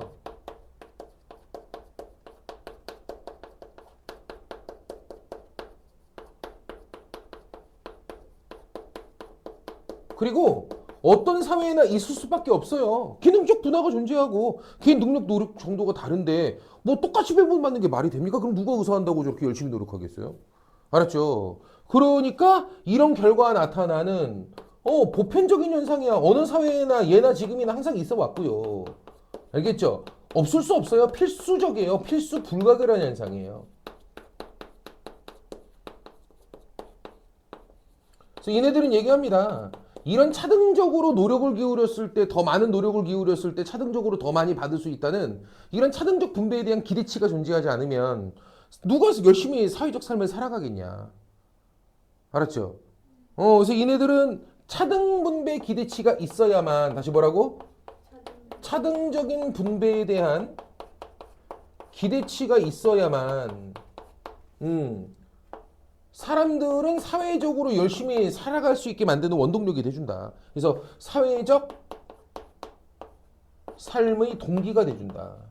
그렇기 때문에 없을 수도 없는 거고 기능적 분화가 존재하는데. 알겠습니까? 이렇게 이야기하는 게 기능론이야. 되게 현실의 어떤 체제가 아름답고 뭐 이렇다고 보는 거죠. 그리고 기본적으로 이런 얘기들은 무슨 전제하에? 기회가 모두에게 균등했었다는 전제하에 가능한 얘기예요. 알아듣겠죠? 기회가 이미 뭐 제한돼 있고 뭐 누군가에게 많이 열려 있고 뭐 이런 차이가 존재했었다면 이런 얘기는 뭐 허용이 될 수 없는 얘기겠죠. 그죠? 됩니까? 그러니까 기본적으로 우리 사회는 누구에게나 공평한 기회가 주어졌었다는 전제하에 가능한 얘기입니다. 알았지? 그리고 의사는 환경미화원에 비해서 더 높은 사회적 기여도를 가지고 있다. 뭐 이런 전제하에 가능한 얘기죠. 그죠? 내가 다 까줄 테니까 잘 들어봐. 봐봐. 기회가 진짜 균등했나? 균등했을까? 너희들에게는 의사가 될 기회가 없었나? 있긴 있었나? 자, 봐봐. 요번에 그 니네 학교 선배 치대간에 있잖아요. 걔 와서 얘기했었는데 국어쌤이 좀 어느 정도 얘기해 줬겠죠? 그죠? 재수할 때 목동 하이퍼 다녔거든요. 목동 하이퍼 알아요? 몰라요? 목동 하이퍼 그 의치대반 뭐 이런 데를 가지고 있는 재종반이 이렇게 많지 않아요. 근데 거기는 이제 의치대반이 있어요. 그래서 얘는 내신이 1.3이니까 장학생으로 들어갔죠. 거기 있는 목동 하이퍼 이런 데는요. 아무래도 높은 학교 합격 가능성이 높은 아이들은 자기네 학교 광고에 효과가 될 수 있으니까 좀 장학금 주고 이렇게 애들을 뽑아요. 그래서 정시 성적이 높은 아이들 또는 내신 성적이 상위권인 아이들 이런 애들은 장학금을 주고 뽑습니다. 알겠지? 그래서 40% 장학금을 받았어요. 그래서 40% 장학금을 받아서 한 달에 얼마였을까요? 원비가. 선생님이 얘기해 줬다며.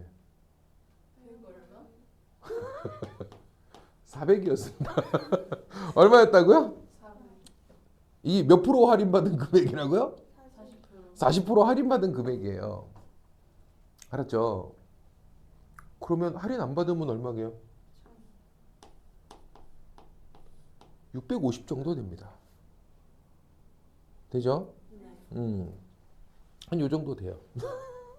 그럼 우리 생각해보면 그냥 다니면 생으로 다니면 한 달에 650 내야 된다는 얘기예요. 그죠? 버릴게. 계산하기 어려워. 600이라고 치자. 조금 싸게 쳐줬어. 할인해줬어. 600. 그러면 1년이면 얼마입니까? 7,200. 그렇지. 어유 똑똑해라. 7,200이에요. 7,200. 느낌이 와요? 재수가 어떤 의미인지?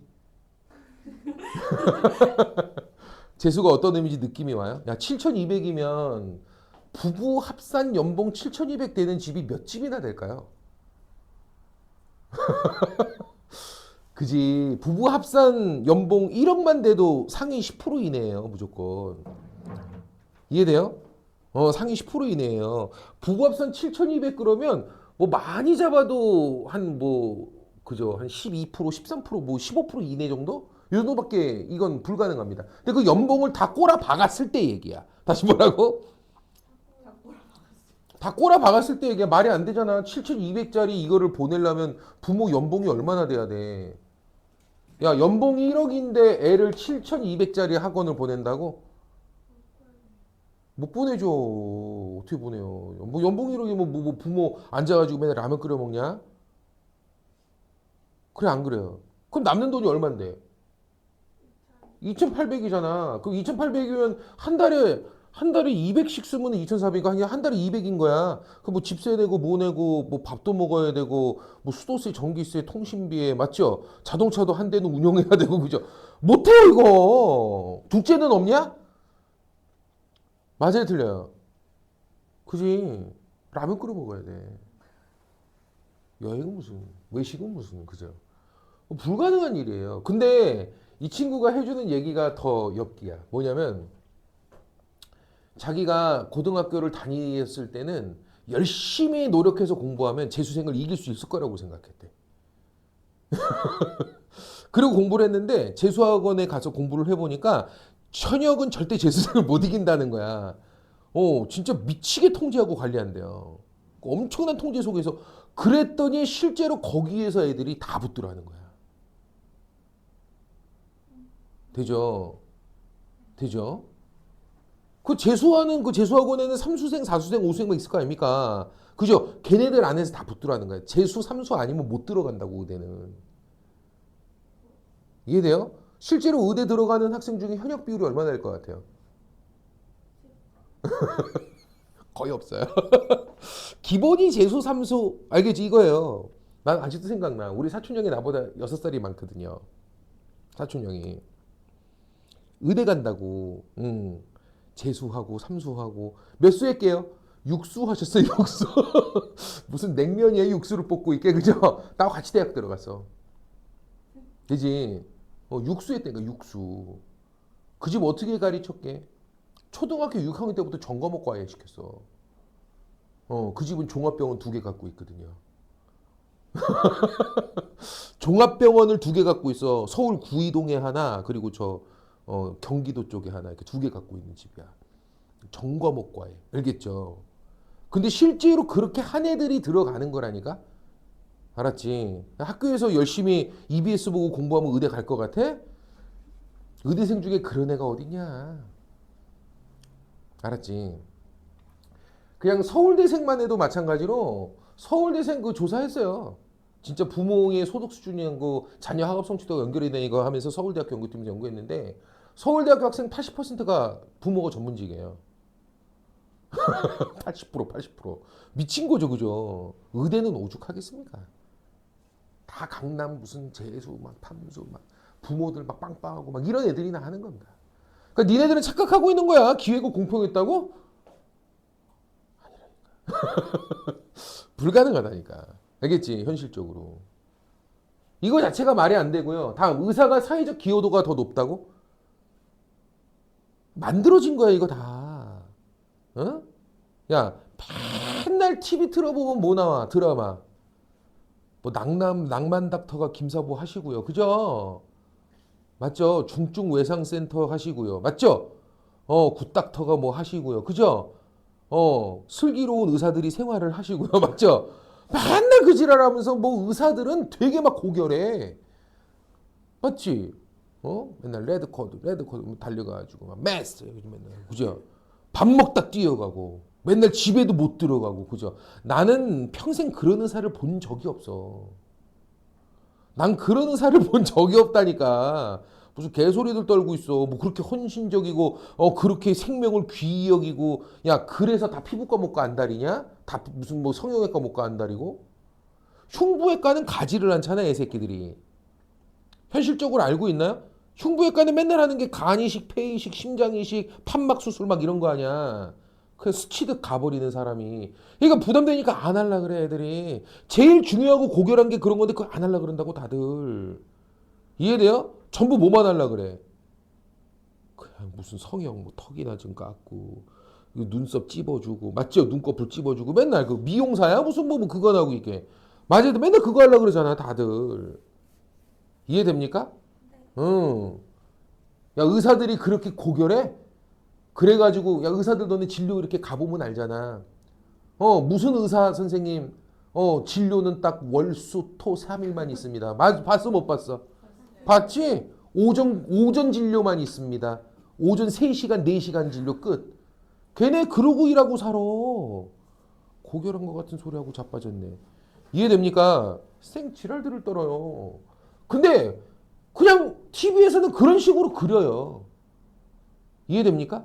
의사들이 진짜 그렇게 중요한 기능을 담당하기 때문에 그런 걸까요? 야, 니네 의사 없으면 무슨 일이 벌어질 것 같습니까? 다 죽을 것 같죠. 야, 코로나 때 의사들 파업했지. 그래서 막 뉴스에서 맨날 뭐 나왔어? 의사들 파업하면서 뭐 응급실 뺑뺑이 돌다가 막 사람들 다 죽어나가는 것처럼 열심히 해서 주변에 있어? 그 코로나 때 응급실 뺑뺑이 돌다 죽은 사람 있어? 너 있어? 아는 사람 있어? 나도 없어. 내가 다 물어봤거든? 아무 도 없어. 없다니까. 사람 그렇게 안 죽어요. 의사들이 하는 게 뭐 되게 고결하다고 생각하는데 어차피 사람의 몸 자체가 치유 능력을 갖고 있어. 인체 신비로움이라니까. 그 인체 신비로운 어떤 메커니즘이 몇 프로나 걔네가 이해하고 있을까요? 1%나 될똥 말똥이야. 근데 이거 넣어봤더니 조금 그 몸이 어떻게 보면은 바이러스에 대해서 백혈구가 반응해서 뭘 해내고 하는데 조금 더 도움이 되더라 해가지고 넣어보는 거거든 그냥. 이거 되네 이거 알겠죠? 넣어보는 거야. 되네 이거 넣어보는 거야. 야 솔직히 백신도 어떻게 만드는 거야? 백신도 그냥 바이러스 똑같이 만들어가지고 약한 바이러스 형태로 만들어서 몸에 넣는 거야. 몸이 알아서 항체를 만드니까. 항체는 못 만들어. 지금 기술로 몸이 만드는 거야. 니들 몸이 의사야. 알았어? 근데 걷다가 뭐 해주는 거야? 살짝 도와주고 넣어주고 하는 거야. 심지어 그것도 잘 못해가지고요. 그죠? 병원 가면은 보통 딱 병원 들어가면 의사가 뭐예요? 어디 아파 오셨어요? 그러죠? 그것도 웃기지 않냐? 그 내가 어떻게 하니? 자기가 맞춰야 될 거 아니야? 내가 알면 내가 거길 왜 갔니? 맞아요, 틀려요. 어디 아파 오셨어요?는 님이를 그죠? 자기가 맞춰야지. 근데 어디 아파 오셨어요? 그러면 이제 어디가 어떻고 그럼 뭐예요? 아무래도 이거 같은데 이 약 한번 드셔보시고요. 확신도 못해요. 3일 먹어보시고 차도 없으면 다시 오세요. 그죠? 넣어봤네? 아닌가? 이거 뭐 아닌가? 이거 넣으면 보통 낫던데 아닌가? 그거 뭐 이렇게 대단합니까? 솔직히 이쯤 되니까 선생님 이 정도 나이 되니까 내가 의사야. 웬만한 건 내가 다 알아. 그저께 우리 아들 눈에 다래끼 났거든. 애가 눈이 이렇게 땡땡 부었어. 무슨 한 대 맞은 것처럼. 일로 와봐. 가서 다래끼야. 딱 보니까 다래끼. 동그랗게 가운데 뭐 있고 옆에 헐게 돼 있고 다래끼야. 가자. 병원 갔어.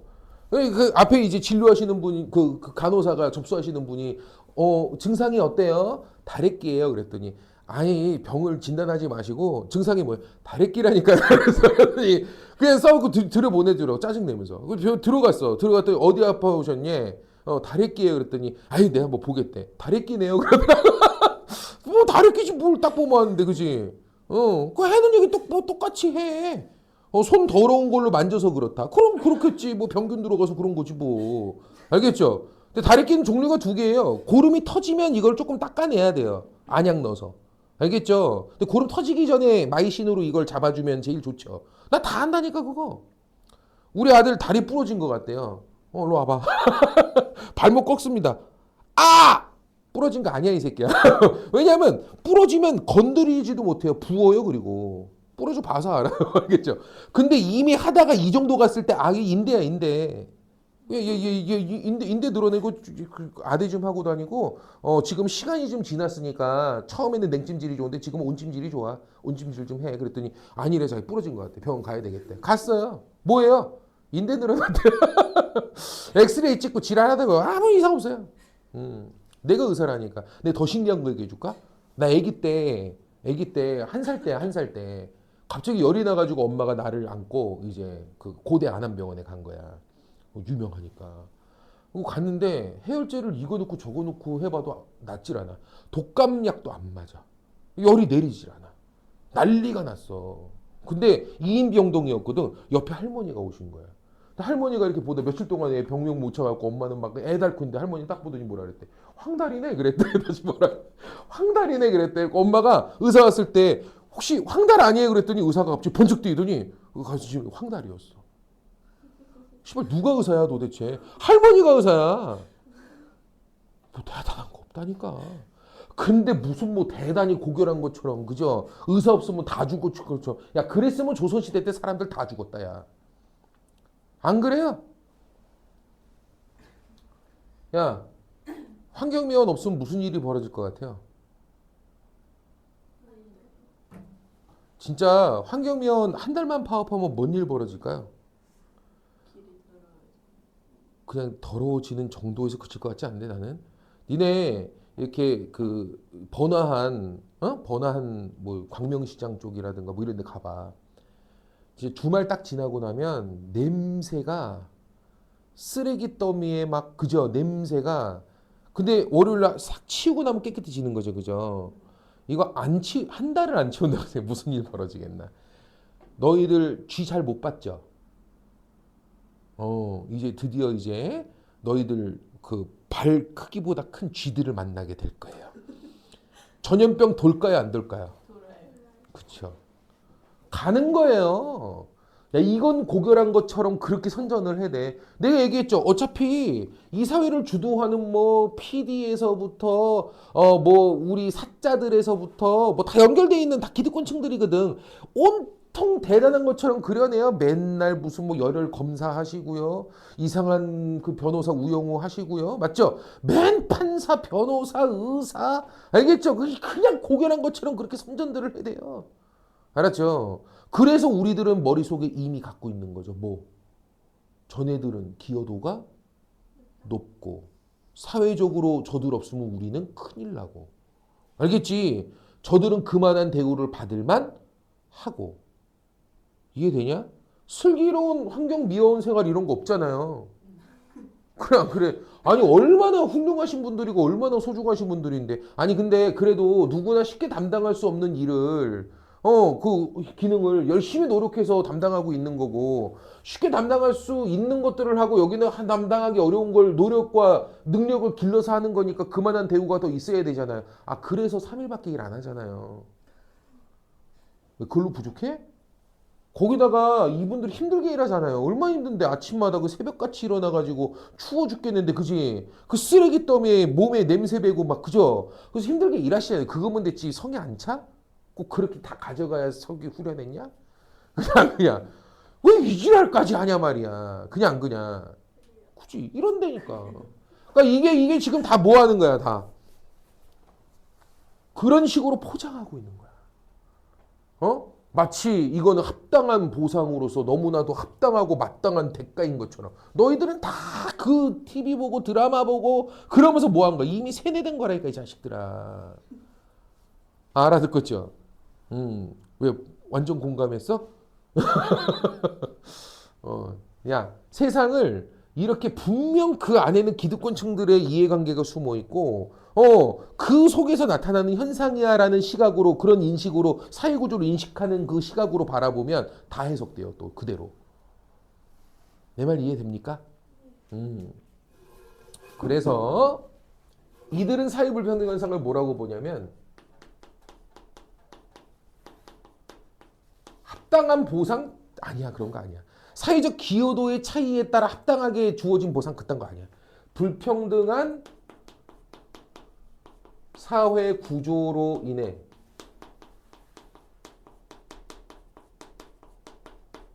나타나는 부조리한 현상이야.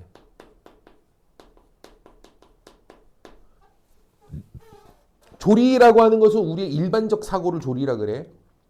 일반적 사고로 옳다라고 여길 수 있는 것들이 조리인데 그런 조리로부터 벗어나 있는 거지. 부조리한 거지. 됐습니까? 되죠? 이들은 차등분배라고 하는 것은 사람들의 위화감을 자꾸 길러내고요.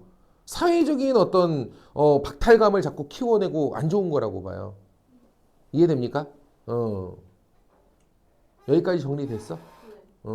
그러니까 사회구조는 기득권층들이 경쟁에서 승리한 자들이 주도해서 만드는 것이기 때문에 불평등한 구조일 수밖에 없고 그렇기 때문에 갈등이라는 것은 불가피하며 갈등으로 인해서 사회적 문제점들이 드러나고 이것이 해결되면서 사회는 끊임없이 조금이라도 나아지고 발전해 가는 것이다. 이런 식으로 사회 구조의 어떤 속성과 어떤 이런 것 흐름을 이해하는 사람들은 또 그런 시각으로 모든 게 다 해석되고 보여.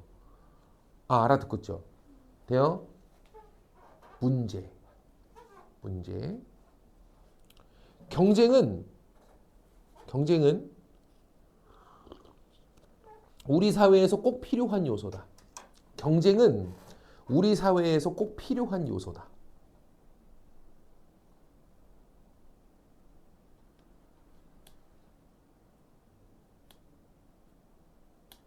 경쟁은 긍정적이고 꼭 필요하다. 필요하다고요? 기능이야, 갈등이야. 갈등.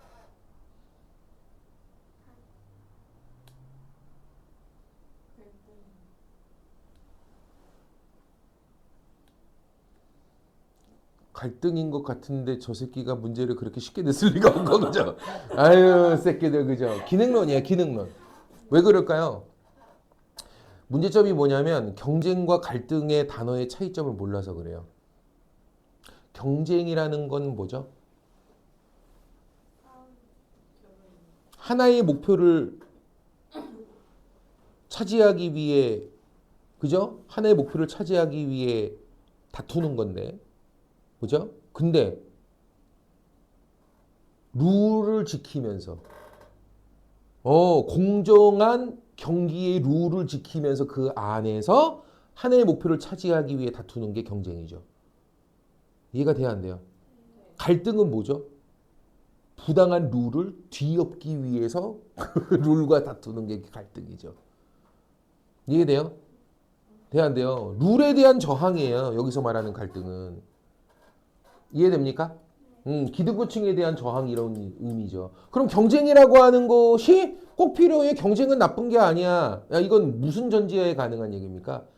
우리 사회적 룰이, 우리 사회의 경기장이 공정한 룰이 잘 작동한다는 전제하에서나 가능한 이야기야. 이해돼요? 봐봐. 이거야. 얘네들은 우리의 축구장이 기울어진 축구장이라고 생각해? 아니면 아주 공정한 룰이 작동하는 경기장이라고 생각해? 기울어진 축구장이라고 생각해. 근데 뭔 경쟁이 존재해? 공정 경쟁이라는 게 있을 수가 없는데 무슨 경쟁이 사회에 꼭 필요해? 알겠죠? 얘네는 달라. 우리 사회의 이 축구 경기는 어떤 경기야? 공정한 심판. 알겠죠? 좌우 대칭적이고 아주 공정한 경기장이야. 공정한 룰이 잘 작동하는. 알겠죠? 그렇기 때문에 경쟁이라고 하는 것은 모두를 열심히 살게 만들어주고 꼭 필요하다. 이런 식으로 바라보지. 또 다른 쪽으로 해석해도 쉬워. 얘네는 경쟁에서 승리한 기득권층들이 좋아해? 아니면 그 하층민들이 좋아해? 승리한 기득권층들이 좋아해 이거. 야 그럼 경쟁에 승리한 기득권층들은 알겠죠? 경쟁이 나쁘다고 생각할까? 입시 경쟁 나쁘다고 생각할까? 아니 입시 경쟁에서 승리해서 무슨 뭐 의대 가고 한 사람들이 왜 입시 경쟁 나쁘다고 생각하고서 꼭 필요해. 알겠죠? 노력에 대한 합당한 대가가 잘 주어질 수 있는 그게 우리 사회이기 때문에 경쟁이란 오히려 꼭 필요해. 알겠죠? 이해돼요? 경쟁이란 나쁜 거야. 경쟁이란 문제야. 이거는 하층민들이 이거 좋아하거든요. 그런 사람들이나 주장할 입장인 거죠. 이해가 됩니까? 그래서 기능론자들은 경쟁이라고 하는 것은 뭐라고 생각해? 경쟁은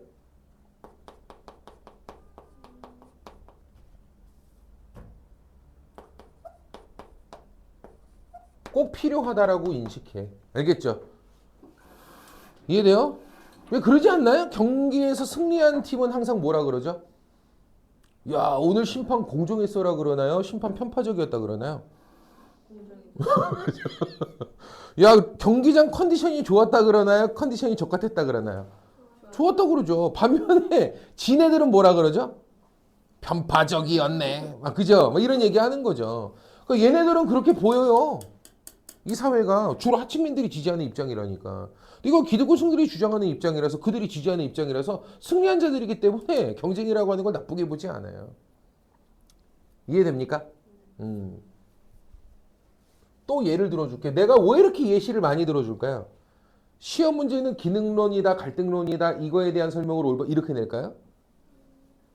내가 얘기하는 이런 예시를 가지고 뭐 하는 거야? 이게 기능론적 시각인지 갈등 시각인지 찾아야 돼요. 이해됩니까? 그러니까 여러분들이 직접 생각하는 능력을 길러야 돼. 알겠지? 응? 그러지 않고는 수능은 접근 불가. 알았지? 그래서 인간에서 열심히 이거 개념 설명하고 개념 설명하고 끝에서 한 바퀴 그냥 후다닥 돌릴 거거든요. 알겠죠? 아무 적용이 안 돼요 전혀. 알았지? 그래서 직접 문제를 다 풀어봐야 되는 거고. 자 가볼게요. 수능 기출 문제였어. 기출 문제였는데 어떤 집인데 되게 가난한 집인가 봐. 그냥 아들 아빠 그냥 방 구분 없이 다 그냥 한 집에 살아. 알았지? 근데 여기 이제 안에서 이렇게 아들이 이렇게 책상을 이렇게 놓고 아들이 이렇게 앉아가지고 여기서 공부를 이렇게 하고 있어. 근데 머리에 이렇게 띠를 두르고 있거든. 근데 머리에 두른 띠에 열심히 공부하자 이렇게 딱 써 있고 말풍선이 이렇게 나와 있어. 말풍선. 말풍선에 뭐라고 돼 있냐면 나 열심히 공부해서 성공해가지고 훌륭한 사람 돼야지. 아버지한테 효도도 하고 이러고 써 있어. 근데 그 뒤에 단칸방이라서 아버지가 밖에 나갈 데가 없어서 창문 앞에 이렇게 서가지고 뭐 합니까? 담배를 이렇게 피고 있어요. 아이들이 열심히 공부하는 모습을 보면서 한숨을 쉽니다. 담배를 피면서. 말풍선이 나옵니다. 뭐라고 되어 있냐면 미안하다 아들아. 애비가 조금만 잘났어도 알겠죠? 이러고 써 있어. 이해가 됩니까? 아들의 시각과 아버지의 시각을 나누라는 거야. 아들은 기능론이야, 갈등론이야? 그렇죠. 아들은 지금 우리 현실 사회 구조를 뭐로 생각하고 있어? 기회균등. 누구나 열심히 노력하면 성공할 수 있는 세상. 그래서 열심히 공부해서 나도 이 사회에서 성공하고 부권력 명예 같은 희소가치돈 좀 먹고 열심히 노력하면 가능하다는 믿음을 갖고 있어. 순진한 새끼. 알아듣겠죠? 근데 아빠는 이 순진한 새끼 보면서 뭐 한 거야? 한숨만 나오는 거야. 어차피 공부 열심히 해도 쟤는 한계가 있을 거야. 이 사회가 그렇거든. 알겠지? 애비 잘못 만나가지고 쯔쯔쯔 불쌍한 새끼. 알겠죠? 미안하고 아들한테. 이해됩니까? 돼요 안 돼요? 되죠? 알거든 어차피. 어느 정도 세상을 살아보니까 이 세상이 어차피 기득권층들을 중심으로 흘러가고 있는 게 보이거든 아빠는. 내 말 이해됩니까? 하나 예시를 더 들어볼게. 용산 참사라고 들어봤어요? 용산 참사가 뭐냐면 용산에 있는 동부이촌동에 첼리투스 같은 아파트 있고 막 한데 아나요? 되게 잘 살아 거기. 엄청나게 부자야. 근데 옛날에는 거기가 판자촌이었어. 옛날엔 뭐였다고? 다 판자촌이었어 거기가. 싹 다. 근데 그냥 국가 보유 토지인데 어차피 쓰지 않는 땅이라서 그냥 사람들이 살 수 있게 해줬고요. 사람들은 정말 오랫동안 거기다 그냥 판자촌 같은 집을 짓고 살았거든. 오랫동안. 근데 이제 거기를 재개발하겠다고 국가가 뭐 한 겁니까? 재개발 계획을 발표하면서 살던 사람들을 다 쫓아낸 거예요. 근데 시간이 너무 빨랐어. 그래서 자기네들은 법에 어긋남이 없다고 재개발법에 의하면 강제 토지 수용도 얼마든지 가능하고 어차피 여러분들은 토지 소유권이 없는 사람들이기 때문에 우리는 보상금 줄 필요가 없다. 그리고 그냥 강제로 갖다 딱 철거해 버렸거든. 그리고 거기다가 막 건물을 지니까 사람들이 열이 받는 거지. 갈 데도 없고 겨울인데. 알겠죠? 그래도 원래 오랫동안 살던 사람들인데 뭐 정착할 수 있는 방안이라든가 뭐 이런 것들이라도 좀 고민하고 그러고 해야 될 것 아닙니까? 법에만 어긋남이 없다고 그따구로 그냥 하는 게 어디 있어요? 그래갖고 아저씨들이 열이 받아가지고 이제 막 건물을 짓고 있는 공사 현장이었는데 여기 못 올린다고 우리들 갈 수 있는 곳 마련해주기 전까지는 여기다 안 된다고 옥상 위에 이렇게 올라가가지고 아저씨들이 뭐 한 거야? 머리에다 띠 두르고 시위한 거야. 점거해버린 거야 여기를. 알겠죠? 경찰들이 막 올라 그러면 여기다 화염병 내자고 못 올라오게 막. 알겠죠? 이해됩니까? 그러면서 우리 요구를 들어달라! 들어주기 전까지는 절대 안 된다! 개발 못한다! 이러고 막 아저씨들이 목숨을 걸고 투쟁한 거죠. 답이 없으니까. 이명박 때였어. 2009년인가 그때입니다. 무슨 일 벌어졌게요? 경찰 특공대가 투입이 됐어요. 나는 진짜 그때 너무 화가 나가지고 경찰 특공대는 왜 만든 거죠? 테러 진압하거나 이거 하려고 만든 거 아닙니까? 아저씨들이 테러 저질렀어요? 책임자 불러오라고 대화 좀 하자고. 이렇게밖에 답이 없으니까. 알겠죠? 그럼 대화를 통해서 어떻게든 해결하려고 하고 설득하고 해야 될 거 아닙니까? 근데 그냥 밑도 끝도 없이 경찰 특공대 투입하는 게 어디 있어요? 뭐 어떻게 될게요? 헬기 타고 내려왔어. 총 들고 애들이. 경찰 특공대가. 경찰 특공대가 다 진압했겠죠. 너네는 대한민국 아저씨들을 무시하는 처사입니다. 그럴 리가요. 다 죽었어요, 진짜. 다 죽었어. 경찰 특공대 투입되니까 얘네들하고 아저씨들하고 붙었죠. 이 아저씨들은 지금 목숨 걸고 싸우는 거야. 자기가 지금 죽게 생겼다고. 알겠죠? 화염병 서로 던지고 하다가 다 타갖고 한 명도 안 빼고 다 죽었어, 위에서 싹 다. 그래서 용산 참사라 그래, 이거. 알아듣겠죠? 용산 참사가 있고 나서 기사가 실렸거든요. 기사. 요거 잘 봅시다. 헤드라인이야. 조선일보 헤드라인이야. 조선일보 헤드라인. 무너진 공권력.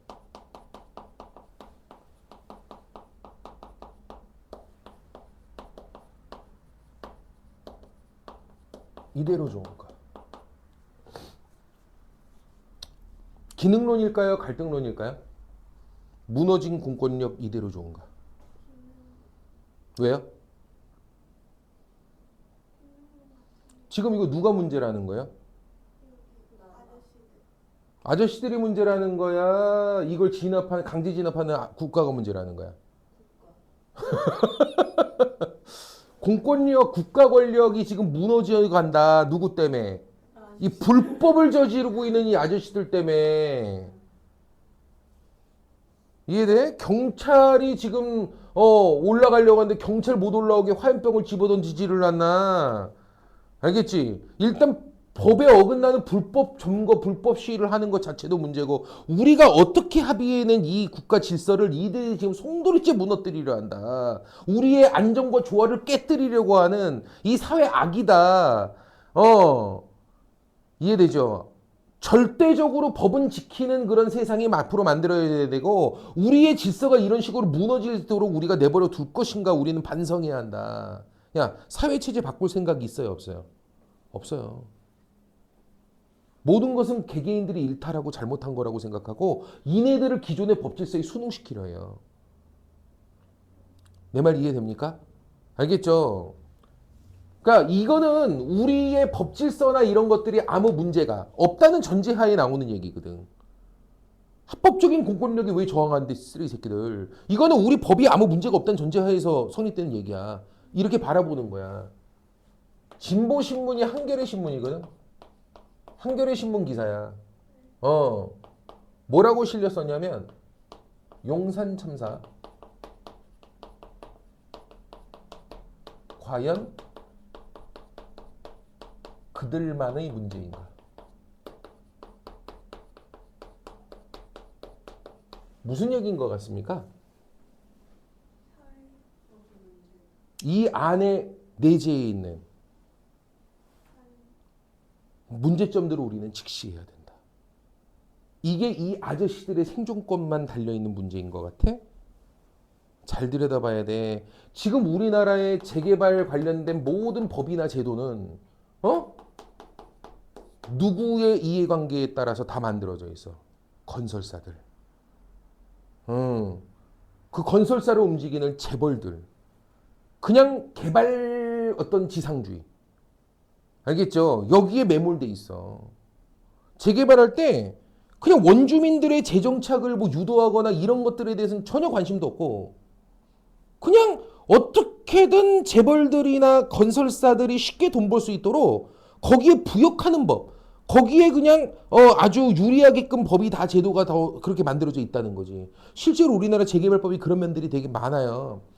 70%만 사람들이 재개발에 동의하면 나머지 30%는 반대해도 강제로 토지가 수용돼 버립니다. 이해가 됩니까? 공시지가를 지불하고 수용해 버립니다. 뭘 지불하고? 그게 우리나라 재개발법 토지수용법이에요. 알았죠? 그러면은 나는 이 집이 우리 집이 지금 뭐 시가로 한 3억밖에 안 되는데 지금 뭐 주변의 집값들이 다 30억씩 돼가지고 난 이거 팔고 어디 갈 데도 없어서 난 그냥 여기 살겠다 이거야. 알았죠? 난 내 집 팔고 싶은 생각이 없어. 근데 70% 주변 주민들이 동의를 해버린 거예요. 이해되죠? 그래갖고 요구를 했죠. 내 집 가져갈 거면 새 집 달라. 시발 이게 과한 요구입니까? 내 집 가져가서 위로 지을 거잖아요. 그거 하나는 줘야 될 거 아니야. 내 집 가져가서 내 땅 위에 이만큼 줬으면 집 하나는 줘야지. 알았죠? 또 우리 재개발법 어떻게 돼 있게요? 공시지가를 지불하고 수용해 간다니까요. 대신 하나를 줘요. 입주권을 줍니다. 뭘 준다고요? 무슨 얘기야? 나한테 3억을 주고 나가래요. 그리고 자기네가 건물 지으면 이 집은 값이 어떻게 돼? 비싸지죠. 브랜드도 생겼지. 큰 대규모 단지가 됐지. 신식 건물이지. 이거 비쌀 거 아닙니까? 그럼 30억을 해야 되니까 3억 줬으니까 나머지 27억 가지고서 들어올 수 있는 선 입주권을 너에게 먼저 줄게. 그 정도면 됐지. 이 지랄이야. 난 이건 잘못됐다고 생각해. 집을 가져갔으면 집을 줘야지. 이해돼? 그걸 가격으로 이따구로 후려치는 게 어디 있습니까? 그러니까 지금 우리나라 재개발 현장은 어떤 현장이냐면 원래 살던 사람들의 집을 가져가서 재개발을 하는데 원래 살던 사람들은 집을 주고 떠나 있고 짓고 나서 그 집으로 들어오는 사람이 거의 없어. 못 들어와. 너무 비싸서. 내 말 이해되죠? 이게 진짜 누구만을 위한 거야. 재벌들과 어떤 건설사들만 배불려주는 재개발 아니야. 재개발법 아니야. 재개발제도 아니야. 원주민들의 재정착을 전혀 유도를 하지 않고 그걸 고려하지 않는. 이해됩니까? 알겠죠? 왜? 법은 누가 만드는 거니까? 재벌들이 만드니까. 또 건설사들이 다 로비해가지고 그저 만들어내는 거니까. 이해되죠? 그러니까 이거를 그냥 이들만의 문제로 치부하면 안 된다. 이 안에 녹아있는 이 사회의 부조리함. 건설사와 재벌들의 카르텔 그리고 법조인들과의 어떤 카르텔 이걸로 만들어져 있는 이 부조리함을 이 안에서 우리는 들여다보고 직시해야 된다. 그리고 그걸 변경할 수 있는 기회로 삼아야 된다. 그 얘기야. 알아듣겠죠? 그러니까 이거 자체로 우리가 시각을 읽어낼 수 있어야 된다니까. 그 힘을 길러야 된다고. 내 지금 왼쪽 오른쪽 써주니까 니네가 이해가 되는 거지. 그냥 이걸 딱 봤을 때 와 이거 공권력 국가 권력은 아무 문제 없다는 거구나. 그냥 그대로 가자는 얘기네. 일으킨 사람들이 문제니까 처벌하고 앞으로는 이런 일이 없도록 경찰이 저항하지 않도록 기존 법질서에 모든 사람이 순응하도록 그렇게 유지시키겠다는 뜻이구나. 알겠죠? 그게 읽혀야 되는 거고요. 그러니까 우리의 어떤 법질서나 이런 것들은 완벽하다. 이건 문제 없다. 어긴 새끼들의 문제다. 알겠죠? 그 시각이 이 안에 들어있다는 거 읽어내야 되는 거지. 알겠습니까? 얘는 지금 뭐야? 용산 참사를 일으킨 저 아저씨들, 그 아저씨들만의 문제로 이걸 볼 수 있겠는가? 알겠죠? 이것 이외에도 지금 이 문제를 통해서 우리가 갈등 상황을 통해서 볼 수 있는 것들이 너무나도 많다. 우리 사회 부조리함이. 알겠죠? 그걸 변화시켜야 된다. 그 시각이 이 안에 들어있는 거죠. 말뜻 이해됩니까? 알아듣고 우리 법제도 이런 것들에 대해서 문제점을 제기하는 거예요. 참사 현장에 지금 참사를 일으킨 이 아저씨들만이 문제가 아니지 않냐. 알겠지? 알아듣겠죠? 그래서 이런 시각들을 잘 읽어낼 수 있어야 되겠다. 됐습니까? 좋아요. 요거 숙제를 내가 좀 내드릴게요.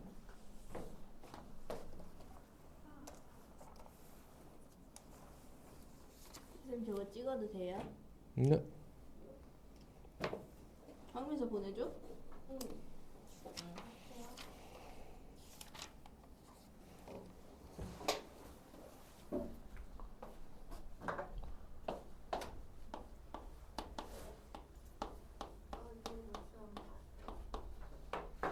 페이지가 아니다. 문제. 39번부터 64번까지. 요거 숙제입니다. 되죠?